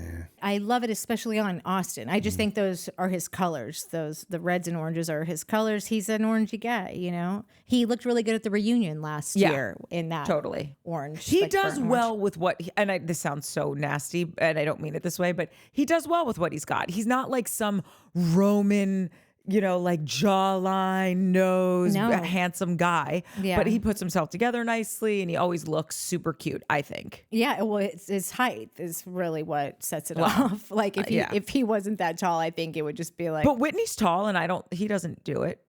Is he? I've never never even noticed that. I don't think he's but he's some definitely over people, 6 feet. Don't they're just such small people that it doesn't even matter how tall they are. Whitney was in rare form. Hair. Dude, Hammer I'm telling head. you, no. Hammered. No. You think he was on a... Listen, this show's been on for 10 years. Has there been an episode of Southern Charm where these motherfuckers aren't drinking? No. All Patricia does all day is drink. Her son is Whitney. Yeah. This dude can drink with anybody. These dudes can all party with the best of them, and they're all drinking. None of them have ever acted like this. Never. Like, even in But it happens. Like, you could... You know when it happens, Courtney? When you're on drugs? Exactly. No, when you take pills. Hold on. That dude was on pills. Not true. He Shane and just I- came from wherever, like partying until 11 o'clock. He's still on can time. You can say whatever you want. That dude was on drugs. Yeah, He might not have And I been don't on care. drugs. Like, I'm on drugs all the time. Like, that's how I know, bro. Like, you were that 100%. Game like, recognized game. Yeah, what's up, playa? He got that EP money. No, but Mike doesn't do any opiates. I'm kidding. I'm not on drugs all the time. Is a non-pill guy. Yeah. We're all pretty anti-pill around here, I think. But I'm not a yeah, pill I person. don't like. There was multiple like. That wasn't drunk. That was drunk on pills. Okay, you could totally be right. I'm just saying that you could be a really good drinker. Like, I think I'm a decent drinker. And every once in a while, it will hit me, and I'll be at a dinner or whatever, and I'll turn to the person next to me and I'm like, I'm sauced. Yeah. Like, And he brought that bottle home. He was like excited about something he brought home. Yes. So like he might have really been making a meal out of that. I'm still like, I'm 50-50 on it, but like that, like now that you say it, yeah, I mean, they had to caption his Yeah, slurs. dude, if you watch it again, you'll be like, because I thought it last night, then I watched it again today, and Yeah. I was like, Once and he even felt- Patricia, who's Yeah. never said anything to any of these boys about being too drunk, and you know they're always too drunk. Even she had a look on her face that was nervous, and she said, "Do you want me to help you come up to bed?" Like, ha ha ha. And then Craig, "Oh, you just got put to bed by your mom." Also super fucking funny, but like. She was concerned. That's actually, now that you say that too, because I feel like she did mention a few times, like he's very times, jet lagged. yeah. He's been in Europe. And then when he didn't go to like bed, she what was did kind she of working do? overtime to maybe gloss over And something. what did she do when she gave the hey, do you want me to help? And he was like, "Oh, it's funny, huh?" And he sat down. She got up was and like, I'm went out to her then. boudoir. I And I want don't to know know what these meetings are that Whitney's always having to film at festivals. You're a reality TV producer for a South Carolina-based cable TV show. You need not travel further than Republic for new talent. Craig was finally opening up, talking about stuff, which I had said earlier, you know, the reason Craig's not necessarily opening up to Shep and Austin about his relationship is because they're coming at him about it. Like, Go on. Oh, no, and I was just gonna say- I've got a diatribe about that. and I feel like Miss Pat, even though she's got her opinions, she is just asking questions. And it was a constructive conversation that I think helped lead him to, one, not feel attacked, but also hopefully in hindsight, because I know he keeps saying, and we'll get to this, like that he was blindsided. I think Miss Pat in a really nice way was saying things that if you now are thinking back or watching the episode, knowing that this person broke up with you, Yeah. you can sit there and be like, oh, maybe there were some signs. What were you going to say? I mean, I thought that whether it was her just trying to learn about modern romance or impart some of her rightful wisdom upon the younger generation, everything she was saying was perfect. It was coming from the exact right place, and I found it to be very just like she's authentically asking and genuinely wants to know and wants to guide you where she can. These other dingbats, the level of less than zero self-awareness from a group of dudes, Men. none of them are married except for Ryan, and they're all giving like they're not just giving like some marriage advice. They're like railing on him as if like he doesn't know his ass from his head. And can you believe this guy? I think that Craig is at most, he's the second youngest guy at the table. Yeah. Like it was just like blows me away that they're even having this conversation with him. Well, Pat had said in my day, you dated for a while, you saw that you had interest in one another, and then you got engaged and then you got married. And I get that things change and times change, and I'm all for that. But I'm not for the Peter Pan syndrome, you know, whether it's a man child, a woman child. I'm not for any of this. Yeah. Like, let's all grow up and be healthy adults. Yeah. But what was interesting is she was having this conversation mainly with Craig, and he was actually the only dude in the room that wanted it the way she did it. Where you meet someone, you like them, you get engaged, you get married and have kids. Yeah. The rest of them are all out to lunch with that stuff. Obviously, Ryan excluded. I'm talking about like the main characters. Yeah. Whitney's he is a perennial bachelor. He will never get married.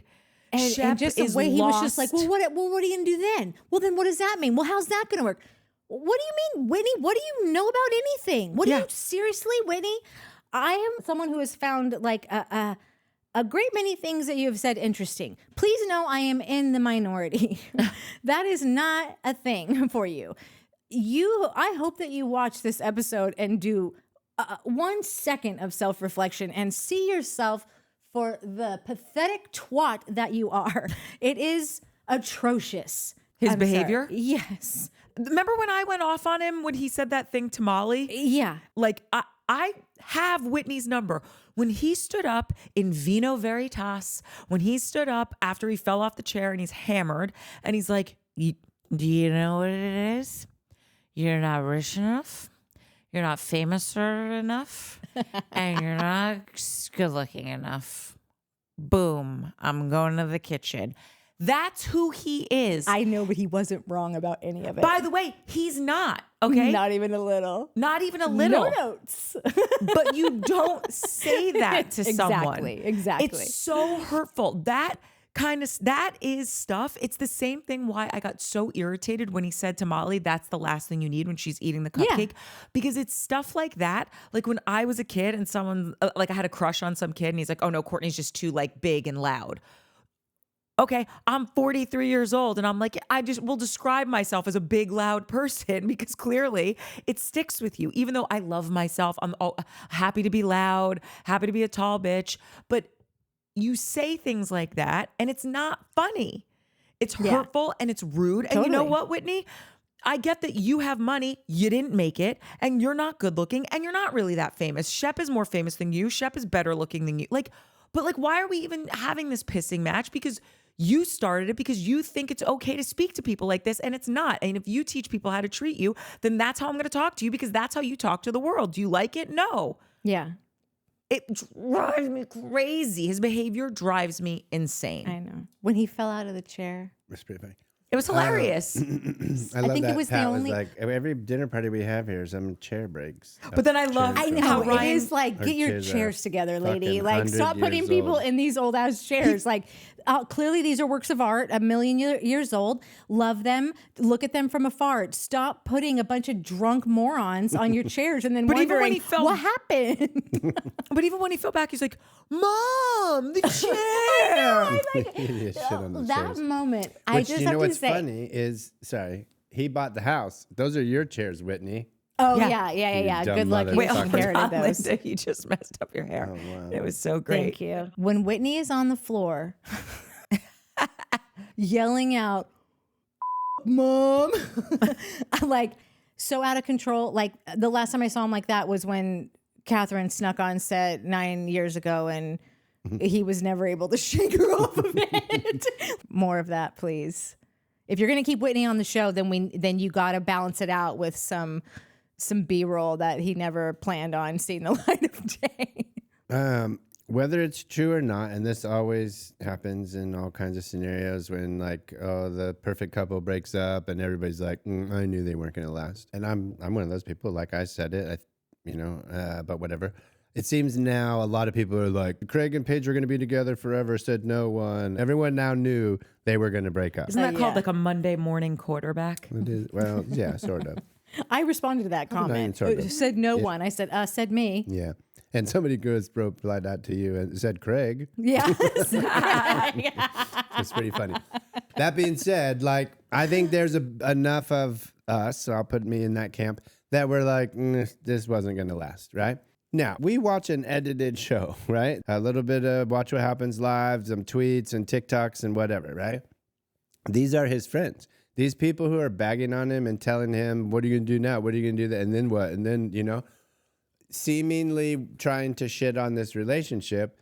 These are the dudes that are with him all the time. So wouldn't they know better than us that this wasn't going to last if we knew it wasn't going to last? Like, they definitely knew it, right? And if Craig had his head up his ass about it, like, this is a classic story when your friend is with someone that they shouldn't be with, and you're all like, do we tell him? Do we tell her? Like, she's going to fucking lose her mind, and then we're the assholes, and then she or he doesn't want to talk to us. I'm not losing my friend. Like, and he can deal with it. Like, that's his, like, you know what I mean?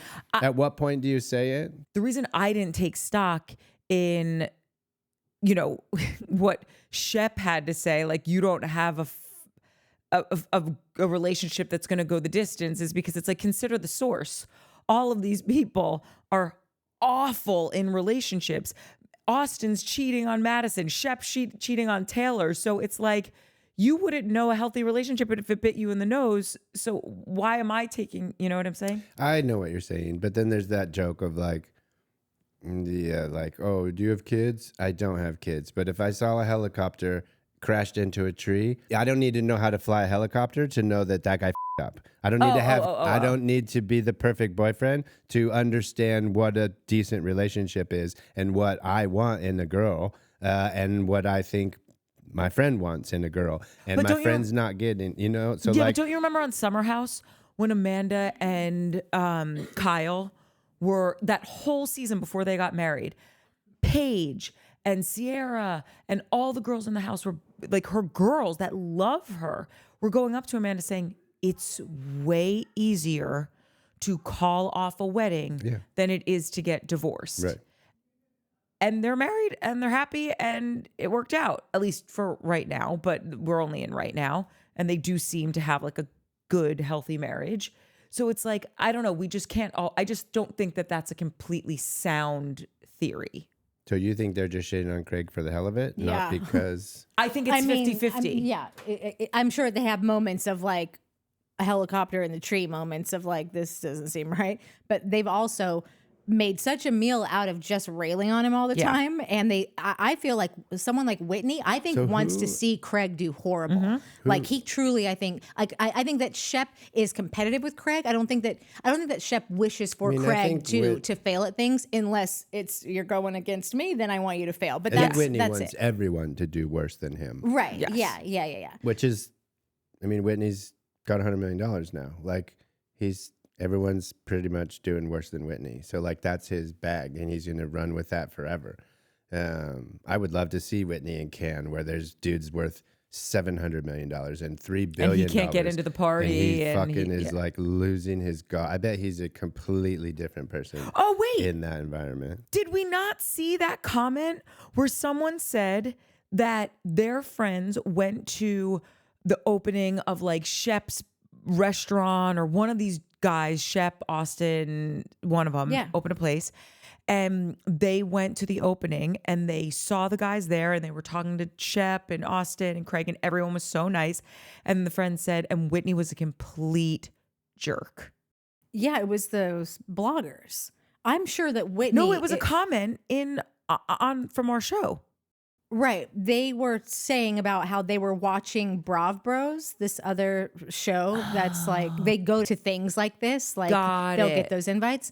So it was these two like social media personalities, to which I respond to that girl, like, I'm sure he is horrible to social media person. There's some people that are like gussy up to them to try to, I think he probably treats them like they are scum of the earth. That's not kind. Oh from no, but so I'm just I saying, also like, think that the people that gussy up to them are not doing it because they're kind. They're trying to get a good edit. They're trying to get a good like of post, course, and you know, of course, you want a good review. yeah. No, However, I understand what you're saying. Yeah. Whitney is a I'm just horrible saying, person. I He think I could got his fucking die, number. rot in hell for all I care.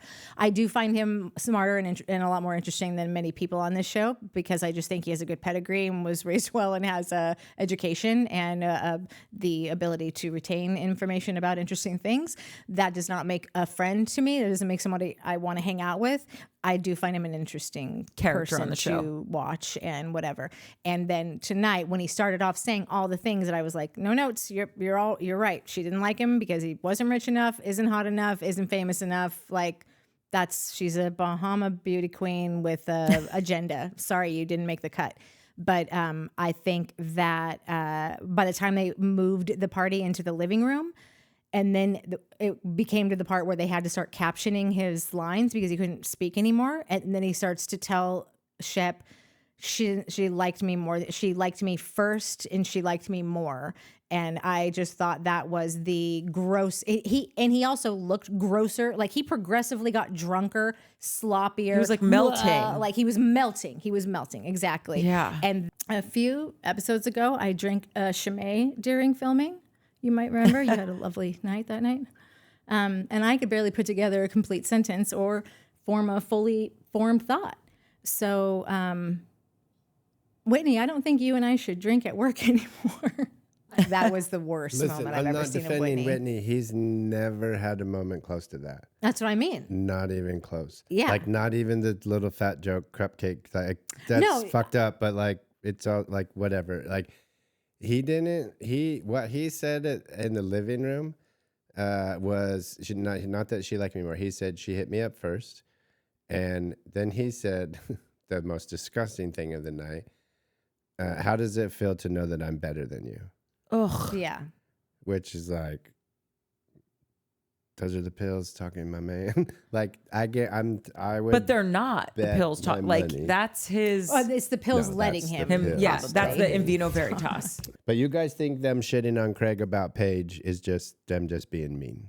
No, You I don't think it has it's anything to a do mixed with them bag of nuts. knowing Yeah, it's a more mixed about their relationship bag. than us dumbasses. No. Anybody could argue that like they've done it 200,000 times. So why would today be any different? You've shown your colors so many times that you then just what? have this issue with this kid. You cannot stop railing on him. You can't stop competing with him, but then like getting pissed that he's a little guy that like somehow snuck ahead and like they've just shown it so many times. So I'm not saying that like what they had to say wasn't right. Like it's the broken clock can be right twice. Even a broken clock day. is right twice a day.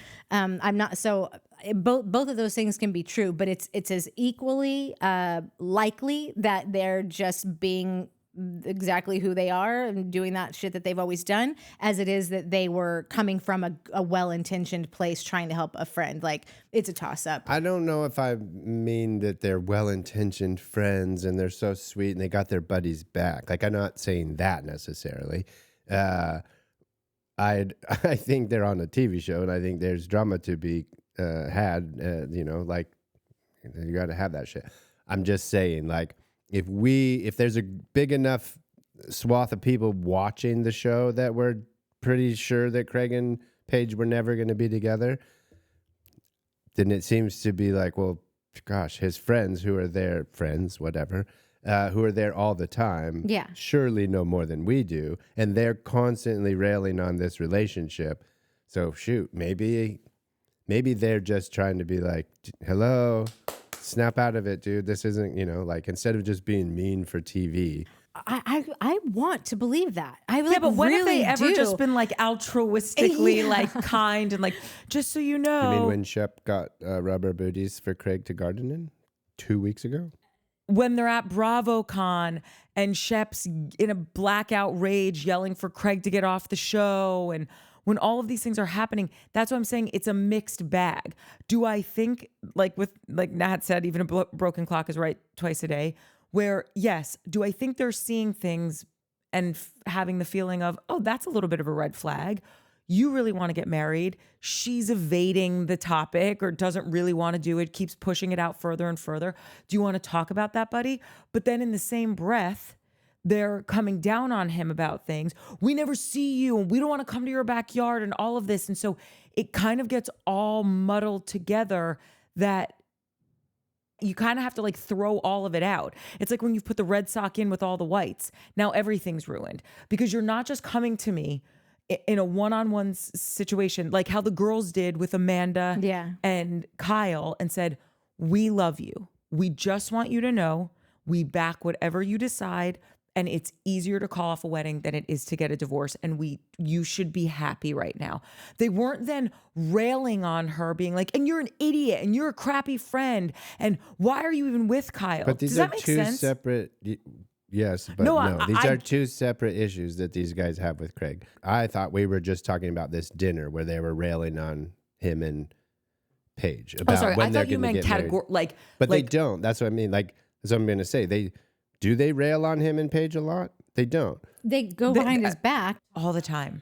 I also just feel like you cannot be so horrible for so long and expect any of us to take anything you say seriously. Like you've shit talked too much. You've lost your privileges of just being accepted and heard face value that you're coming from a good place because you have done it so many times. Especially just but in that's the case though, then like all that whole thing you opened this episode with, which is I'm gonna go back to one and suspended disbelief, like is got like so like if these guys are so full of shit, then nothing is true. Like no, I don't think that's what she's saying. Yeah, suspended disbelief about like just like does Vanita really like JT? Like I'm gonna stop asking. I'm gonna stop assuming the worst of like the storyline. Like is this story a real story? I'm not going to forget everything I've seen about the way that men have acted over 10 seasons, especially when it's been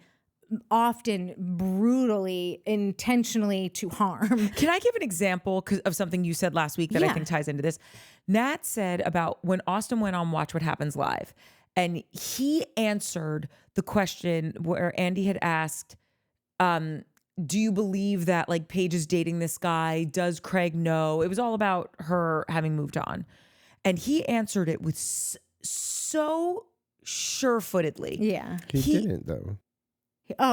When we came off of that, I thought she did it. Like, because I was like, she is absolutely seeing this guy.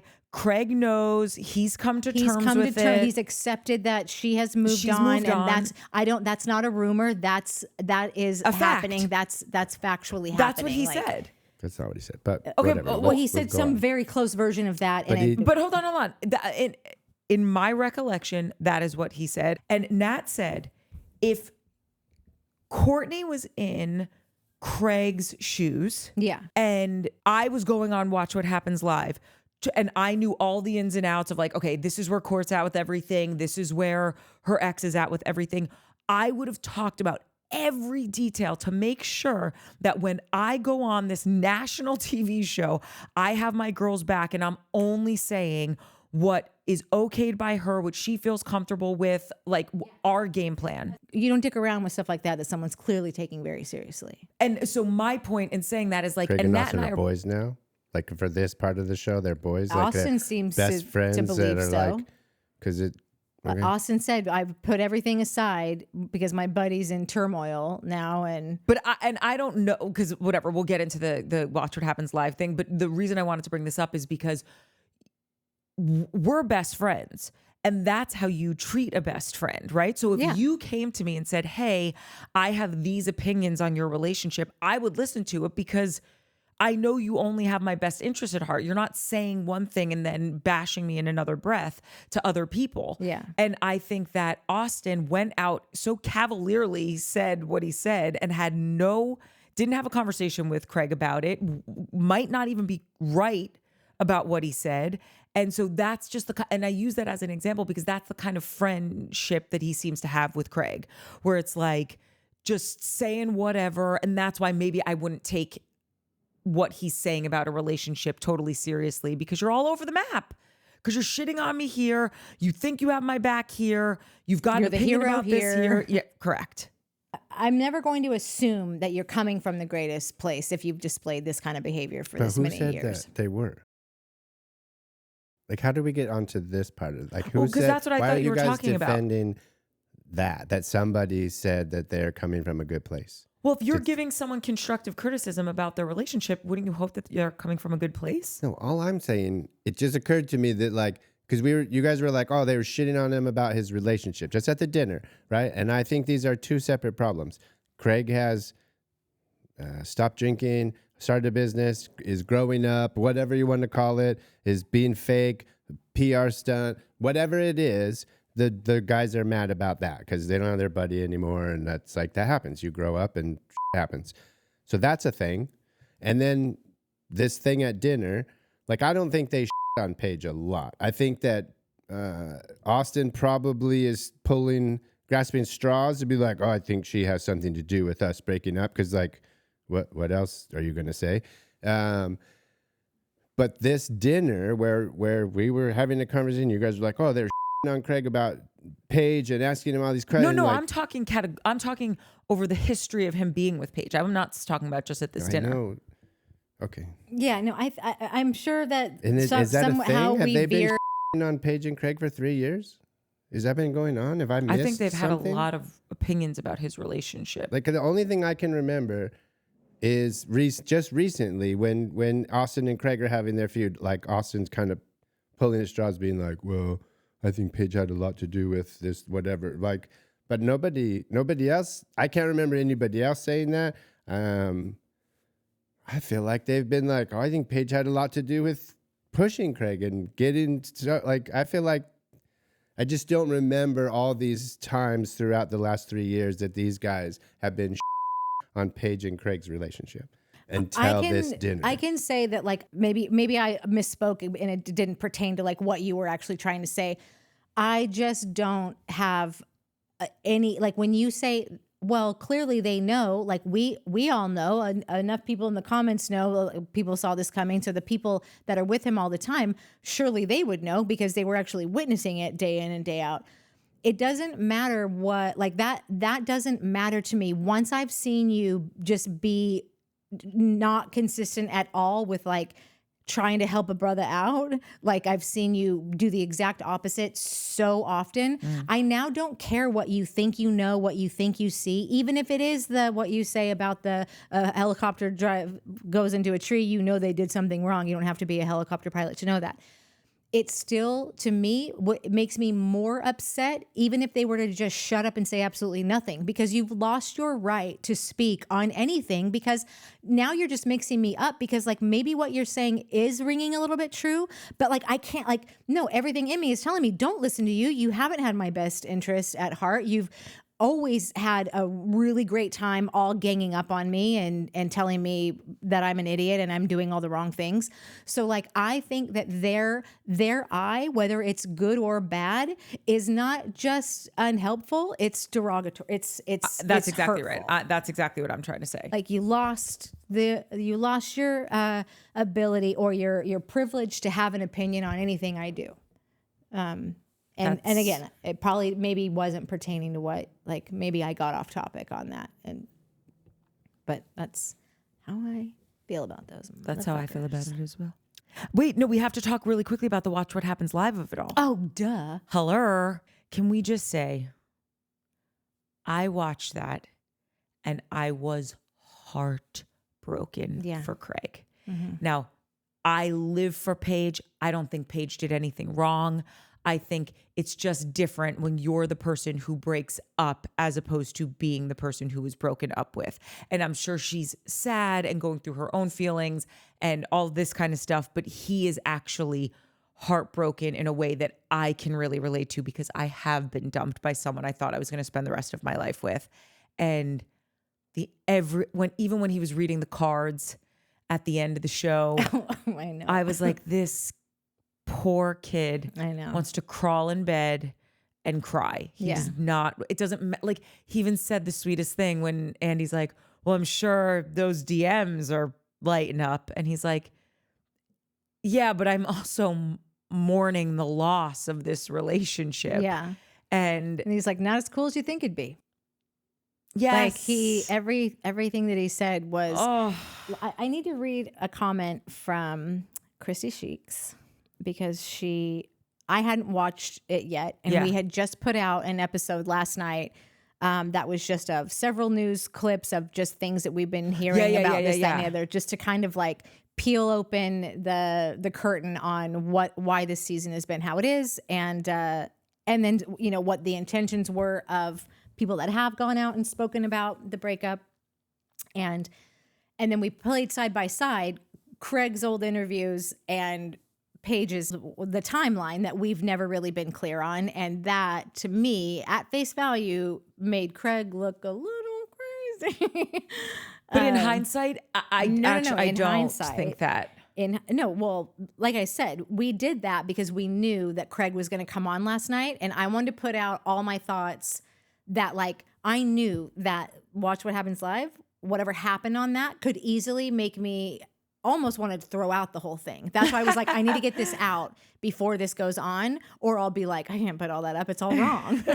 So that's why I was like working like an animal to get that out last night. Well, I also just like the engagement. Like, a lot of people had a lot of things to say about it. And this is the good part of this. This is why look, we're doing this to hopefully make money one day, but why our hearts are doing this is because, like, who wouldn't want to do, like, this is the good part, know, of the engagement and everybody having something to say.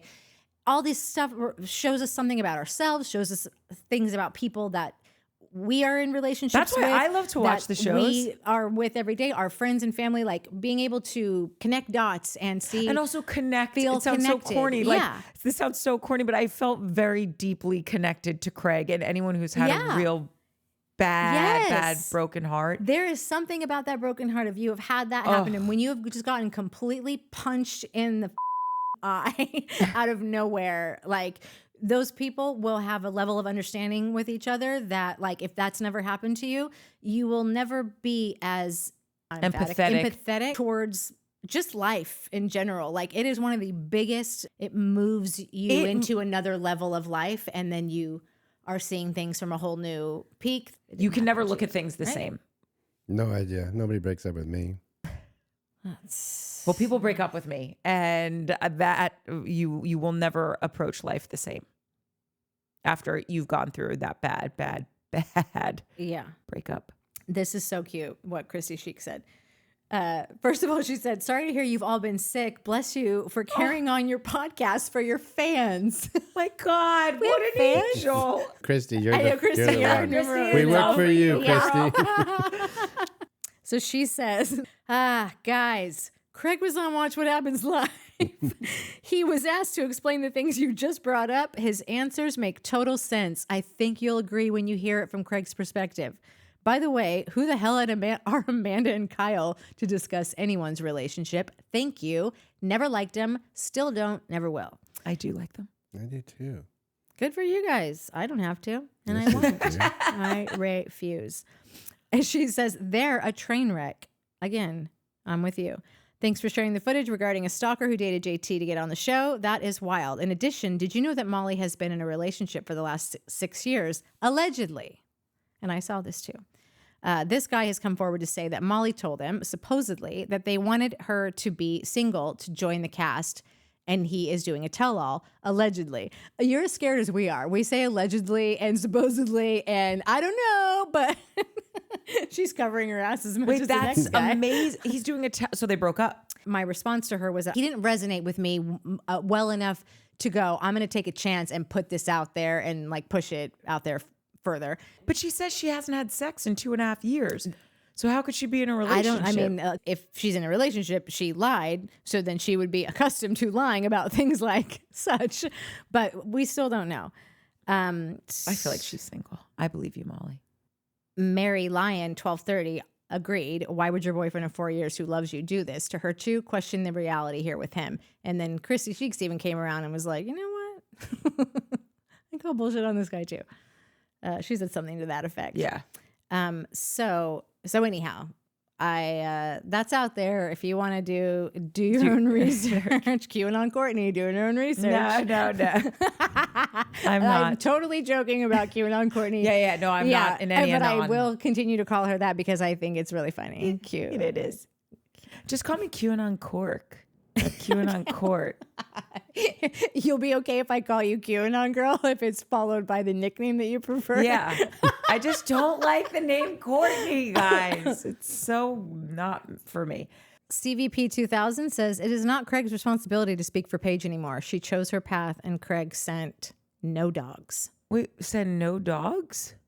What's her name? Amanda said that Craig put the dogs out, sent the dogs after. Got it. Okay, which wait. is like so that was dramatic. one of my questions. Do you guys think that Craig should have said, listen, we were both respectful, monogamous adults in this relationship. No one cheated. It didn't work out. Respect our privacy kind of thing. Do you think he should have come out and said that? I don't think he should or shouldn't have done anything. If he felt like doing that, sure, that would be a lovely thing to do for someone. But honestly, who has been broken up with what they feel, whether it's in the moment, maybe the moment's passed, maybe he's still feeling it, was out of nowhere. If it truly felt that way to him, your mind could start wondering, like, it could have been someone pulling her out of this. I don't know. I've never heard it, but I don't think that he would have been able to say 1,000% for sure that he even truly knew what to believe. Like, I don't think it was his responsibility. And I think that what that guy just said, really just like simple as that, not his job. Sorry, you want out? It would have been a real mitzvah. That's not the right word. No, it just would have been an incredibly deed. kind thing for him to do. I was thinking about it, and yes, the most evolved part of myself would like to think that I would do this because it's someone that I care about asking me to do them a favor. But if I think back to the breakup that I'm talking about 1,000,000 years ago, this person that I thought I was going to be with forever breaks up with me. If that had happened, and he called me or hit me up asking to say, this isn't true, I don't think I would have done it. I would have been like, listen, if it were up to me, we would still be together because I am deeply and desperately in love with you. Yeah. And I just spent my Thanksgiving crying into a pillow on the bathroom floor, feeling my heart crack open in my chest. Yeah. So I'm a little busy dealing with this. Yeah. You can figure out that. Yeah. And I say that with all due respect. I'm not trying to be nasty, but like, you wanted the breakup. This is what comes with it. And I have my own stuff to tend to. I can't even get involved in that right now. Yeah. And I know that might not be the kind thing to do or the more involved things to do, but I'm just being honest. Like that's. And honestly, you don't know if that happened or not. Like you don't know if that happened. And what he said when he goes, that's none of my business. And then Andy was like, well, it is your business. Like, no, it's none of his business. I wrote that. I love that note when he was like, whatever and he didn't say it in a mean way. He's like, whatever she is doing in her life right now, like that's none of my business. Yeah. And I shouldn't have an opinion on it. And we shouldn't even be talking about it. Like, yeah. And I don't like want to that. get dragged into the mud with all this crap. And that is the smartest thing. I mean, maybe his business partner told him to say, like, I bet you he went, he kicked so much ass in that interview. Yeah, he did. He did really great. Yeah. That like, I would not argue with you if you said to me, that wasn't him, that was his business partner. Guess I don't have to say it then. Good job, Craig. Yeah. I'm Like and sure subscribe. That you don't do that well without having a practice run through, like just like, well, what if they ask you this? And what, like, I'm not saying that they fed him the lines. Maybe they did, maybe they didn't, but it was so good that I assume practiced. Listen, first. 9 times out of 10, I would be like, what's your business partners, blah, blah, blah. I think Craig is also a genuinely sweet, nice dude. He's a little silly and dumb sometimes, but like, I don't think Craig is an evil person. Mm-mm. I don't think you could make Craig do something super evil. You could make him say dumb shit and do stupid stuff, but I don't know about evil stuff. Yeah. And so I think that I think it might have been a little bit of both. Like, I wouldn't be surprised if the company was like, yo, dude, don't be a like, there's a $100 million company riding on this. And then Craig being like, I'm not an Like, Yeah, I love I'm this fine. girl. I would. Yeah, I would- still love this If she girl. called me right now, I would get up, rip my mic off, exactly. and run to her. Yeah, and I believe that. Yeah. And Yeah. So I think that was more genuine Craig just being like, I'm not being a dick. I'm going to just, and don't push me because I'm not. You know, it is what it is. And he kind of said it too. He's like, listen, it happens. People break up. We had a great relationship. We loved each other. We broke up. she made me better. She made me better. We're moving on. Like, just, I think no one's shocked by the fact that Paige hasn't spoken to him. Like, we're done. I'm done. And I don't think she should. We're not going to stick around and do the It's not texties healthy. and talking. It's not healthy at all. I actually think that they're both handling it, at least right now. Who knows what's going to unfold as like time moves on. But I think they're both handling it really well. I don't think anyone's dragged someone through the mud or said nasty things. Maybe people around them have said things, but I don't think Paige has said anything nasty about him. He hasn't said anything nasty about her. I can so clearly see this from both sides. I don't think she was in the wrong. I don't think he was in the wrong. I just don't think that they're aligned to live a life together as partners. I don't know why, but it does seem like, I don't think Paige is being mean or nasty, but it does seem like she's getting irritated. She's by so something. callous. I want Paige to do whatever she wants, but I would be straight up lying if I said I wasn't like just wishing that she could soften herself for 5 A little seconds. harsh. Like it does, like the whole But that's not who Thanksgiving she thing. is. It's not who she is, but like if she wants to get so up in arms and call on her dogs to obliterate him over like not doing the nice thing, which he is not responsible for doing, but it would have been a good deed. It would have been a favor that you asked someone to do. Thank you so much.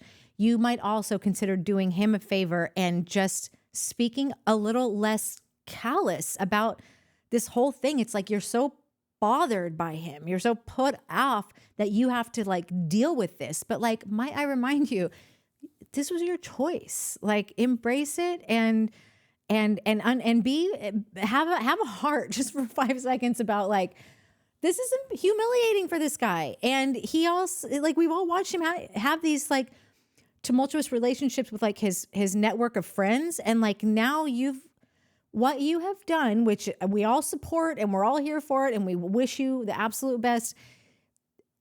He's not running to the same circle that you are. You're sending him back to the people that you've been talking shit on this whole time, you know, and irritated at, rightfully so. It's just like, take yourself out of your own shoes for 1 second and think about like not only what this guy's going through, but also like you are a public figure, like what the world is watching right now. Women get shit on all the time. They are often the person that gets put in the hot seat for this kind of thing, and men normally skate. That will likely happen here too. It's not right. It's not okay, but it's what happens. You could do yourself a favor too by just taking a little more of a Craig approach of like, calm it down, take it down a notch. Do you think, and this is a genuine question, do you think maybe the reason she's taking such a fixed stance on a lot of these issues is because she's getting so much pushback online that she's just trying to say, it's okay that I didn't want, like, let me be clear for everyone. It's okay that I didn't want to be in a relationship anymore. Like, I'm allowed to make that decision. So just like back up, guys. And maybe that is coming off. That's giving like a bit of blowback onto Craig, where we feel like, you know, she's being harsh there, but maybe she's just trying to be clear with people that are coming for her. Absolutely 1000%. But if anyone knew that this was going to happen, it would be Paige DeSorbo. She is the one that told us, I've been walking through life like a man because I've been warned about the way that the world is. So like, I don't mean to, like, you don't owe anyone anything. If you can believe us that we truly do want you to have everything because we've loved you more than anyone since the day we fucking met you, like obsessed with you from day one. And it's just like watching someone like, was it you that was saying like you're like a parent watching some like a stage mom? I can't remember who you were talking about. I feel like we're your stage moms being like, no, to the side, big smile. Like we just know like what you will be blamed for inevitably if there has to be a blame game, which there always is. So I think we just want you to like, We want to minimize any blowback. that would happen it's to you. really all for you. And also we do care about Craig and we want him to feel not so bashed and you know, feel like be able to lean on the, well, she does still love me and care about me and wants what's best for me and whatever. And like you might be like making like might be an easier way to Yeah, I think I have to go listen a little bit more to things she said. I'm also now I mean, I was excited for Summer House, but now I'm really champing at the bit for Summer House to come back on because obviously she has that moment where she's like, we're going to break up. I mean, the wheels have been falling off the bus one by one, and now we're just seeing a complete, obviously, full stop. Yeah. This bus will not be proceeding. Get off, find another mode of transportation. Yeah. Oh, I'm heartbroken for him. I know. If like there, a lot of times like there will be something that has to happen to show like, I love Josh. You know, that moment. Do I know that moment? Wait, I love you're saying Josh. that for Paige? Like something's going to happen maybe for Paige where she's like, oh, shoot, I love this guy. Maybe. Oh, no Like, way. I think their relationship's done. Like, okay, well, I wouldn't say, I'm just saying like, there's so many things that point to these two being a really solid person for the other one. And like, There's also so many more things pointing to, especially now. Like I keep thinking in hindsight, like we've watched these two for 3 years, and Paige for 6 years, and Craig for 10 years now. So like, and then together for 3 years. I just keep thinking that they're almost like we talked about the other day, like Craig's the most eligible bachelor in the game right now. She's kind of the most eligible bachelorette in the game right now. Yeah. You know, so like, I'm not surprised if 6 months from now, Craig has landed Molly Perfect, who is like ready for kids, marriage, the farm, the whole thing, cookbooks, let's do it, dude. Let's do it. And Paige ends up with Mr. Big. Like, because of this story that we've watched, because they're, you know, these two people have been shown to the world in the way they are, they've grown in this time frame. We all knew it wasn't going to work. You're two different people. But now that we've seen who you are and who you've both grown into, there's a bajillion dudes that are like slipping into Paige's DMs and a bajillion girls slipping into Craig's DMs. And when they're both ready, I think they'll both end up with that with Mike. person. yeah, I mean, I Maybe hope not Paige, for it. Like because I hope think that she's they got get some shit everything to that work they out. want. But I still think that there's a chance that Craig moves out of Charleston. Wait, he kept saying, and this is so ridiculous, but kept getting stuck on this. He kept saying, because I was he kept looking at Andy being like, because, you know, I'm at the apartment, saying it like the apartment was this thing. Did they have an apartment together in the city? I think that she moved into a bigger apartment so that the both of them could live in it, but she wouldn't take any money from him. He wanted to split it with her, and she said, I don't want your money. Save that. She said, save that money for my ring. Hello, stupid. well, he did. He did. Paige, Hope you can get a return. he did. Hope you save that receipt. Don't save it. You'll be able to give it to someone No, else. you any can't second. you can't re-gift a ring. I don't know if it's a good ring. No way. Okay, let me ask you this then. Yeah. Say someone has got a ring that they had for someone else, and it's like 10 karat emerald cut, exactly like what you want. I mean, you probably want 200 karat, but you know, just we're going with 10 for No, simplicity. 10's a great round number. Okay, you can have that one, or No. We don't live in a world like that. no, you might. I've got this ring. I can't return it. Been too long, never took it back or whatever. They're going to basically give me like half the amount for it. So I can give you this ring, which is the ring of your dreams, just happened to be from a relationship that I never got married 5 years ago. Also, the ring of Claudia's dreams. The economy was better then. Yeah. Or I only have this money, so it's going to be half the amount that I paid for this of a smaller ring that's just Well, luckily I know people and that wouldn't be the case. But if that was the case, no, if that was the case, I would sage the shit out of that. Okay. ring. I'm so glad you say that because I think that we are women of practicality and fiscal responsibility. If nothing else, I'm If nothing fiscally else, responsible. I'm fiscally responsible. My mom looks at I'm me. not going to let some whore get in the way of my hopes and dreams. My mom looked at me at Christmas and she was like, "What do you want for Christmas?" I'm like, "You know what I want for Christmas." She's like, "Jewelry again?" And I said, "It's an investment in my future. Yeah. And you're not buying me a house anytime soon. So the next best thing is some demons." Yeah. Anyway, like and subscribe. Yeah. This was so long, but Yeah, but we had to do it. no, totally. It was too And much content. Yeah. Invigorating. Agreed. if I Does may. anyone watch The Bachelor? I'm just throwing you that don't, out it's there. great. Well, I mean, take it or leave it, but I'd like to know if like we have any crossover that will be watching those recaps. Or Love is Blind. Would love to hear about anyone who's Blind watching did Love is good. Blind. What do y'all watch? Because Oh, we'll start yeah. watching it. Yeah, but talking we about can't. But he won't commit to Housewives. So I don't and need to don't- commit to Housewives. You guys can do it. Get somebody else. If you're gonna find us somebody to swap in anyways, then well, we maybe will then. But also, I cannot watch a bunch of. I can't watch 10 years of shows just to catch up. Like I've done what You I don't need can. to. I've I'll done what fill I you in, can it's with OC, BH, and New York. I can do those three. are we Starting tomorrow, I can do those three. And Salt Lake. No. Huh? Yeah. Oh, where you got a hot date? No, but I'm He wants to We Postmates. don't wait for 4 hours and then don't order food. And Oh, then okay. angry and wake up in the middle of the night and think, I have to "Oh, I can pish. get away with this." What would you guys order from DoorDash right now? Oh, your garlic knots.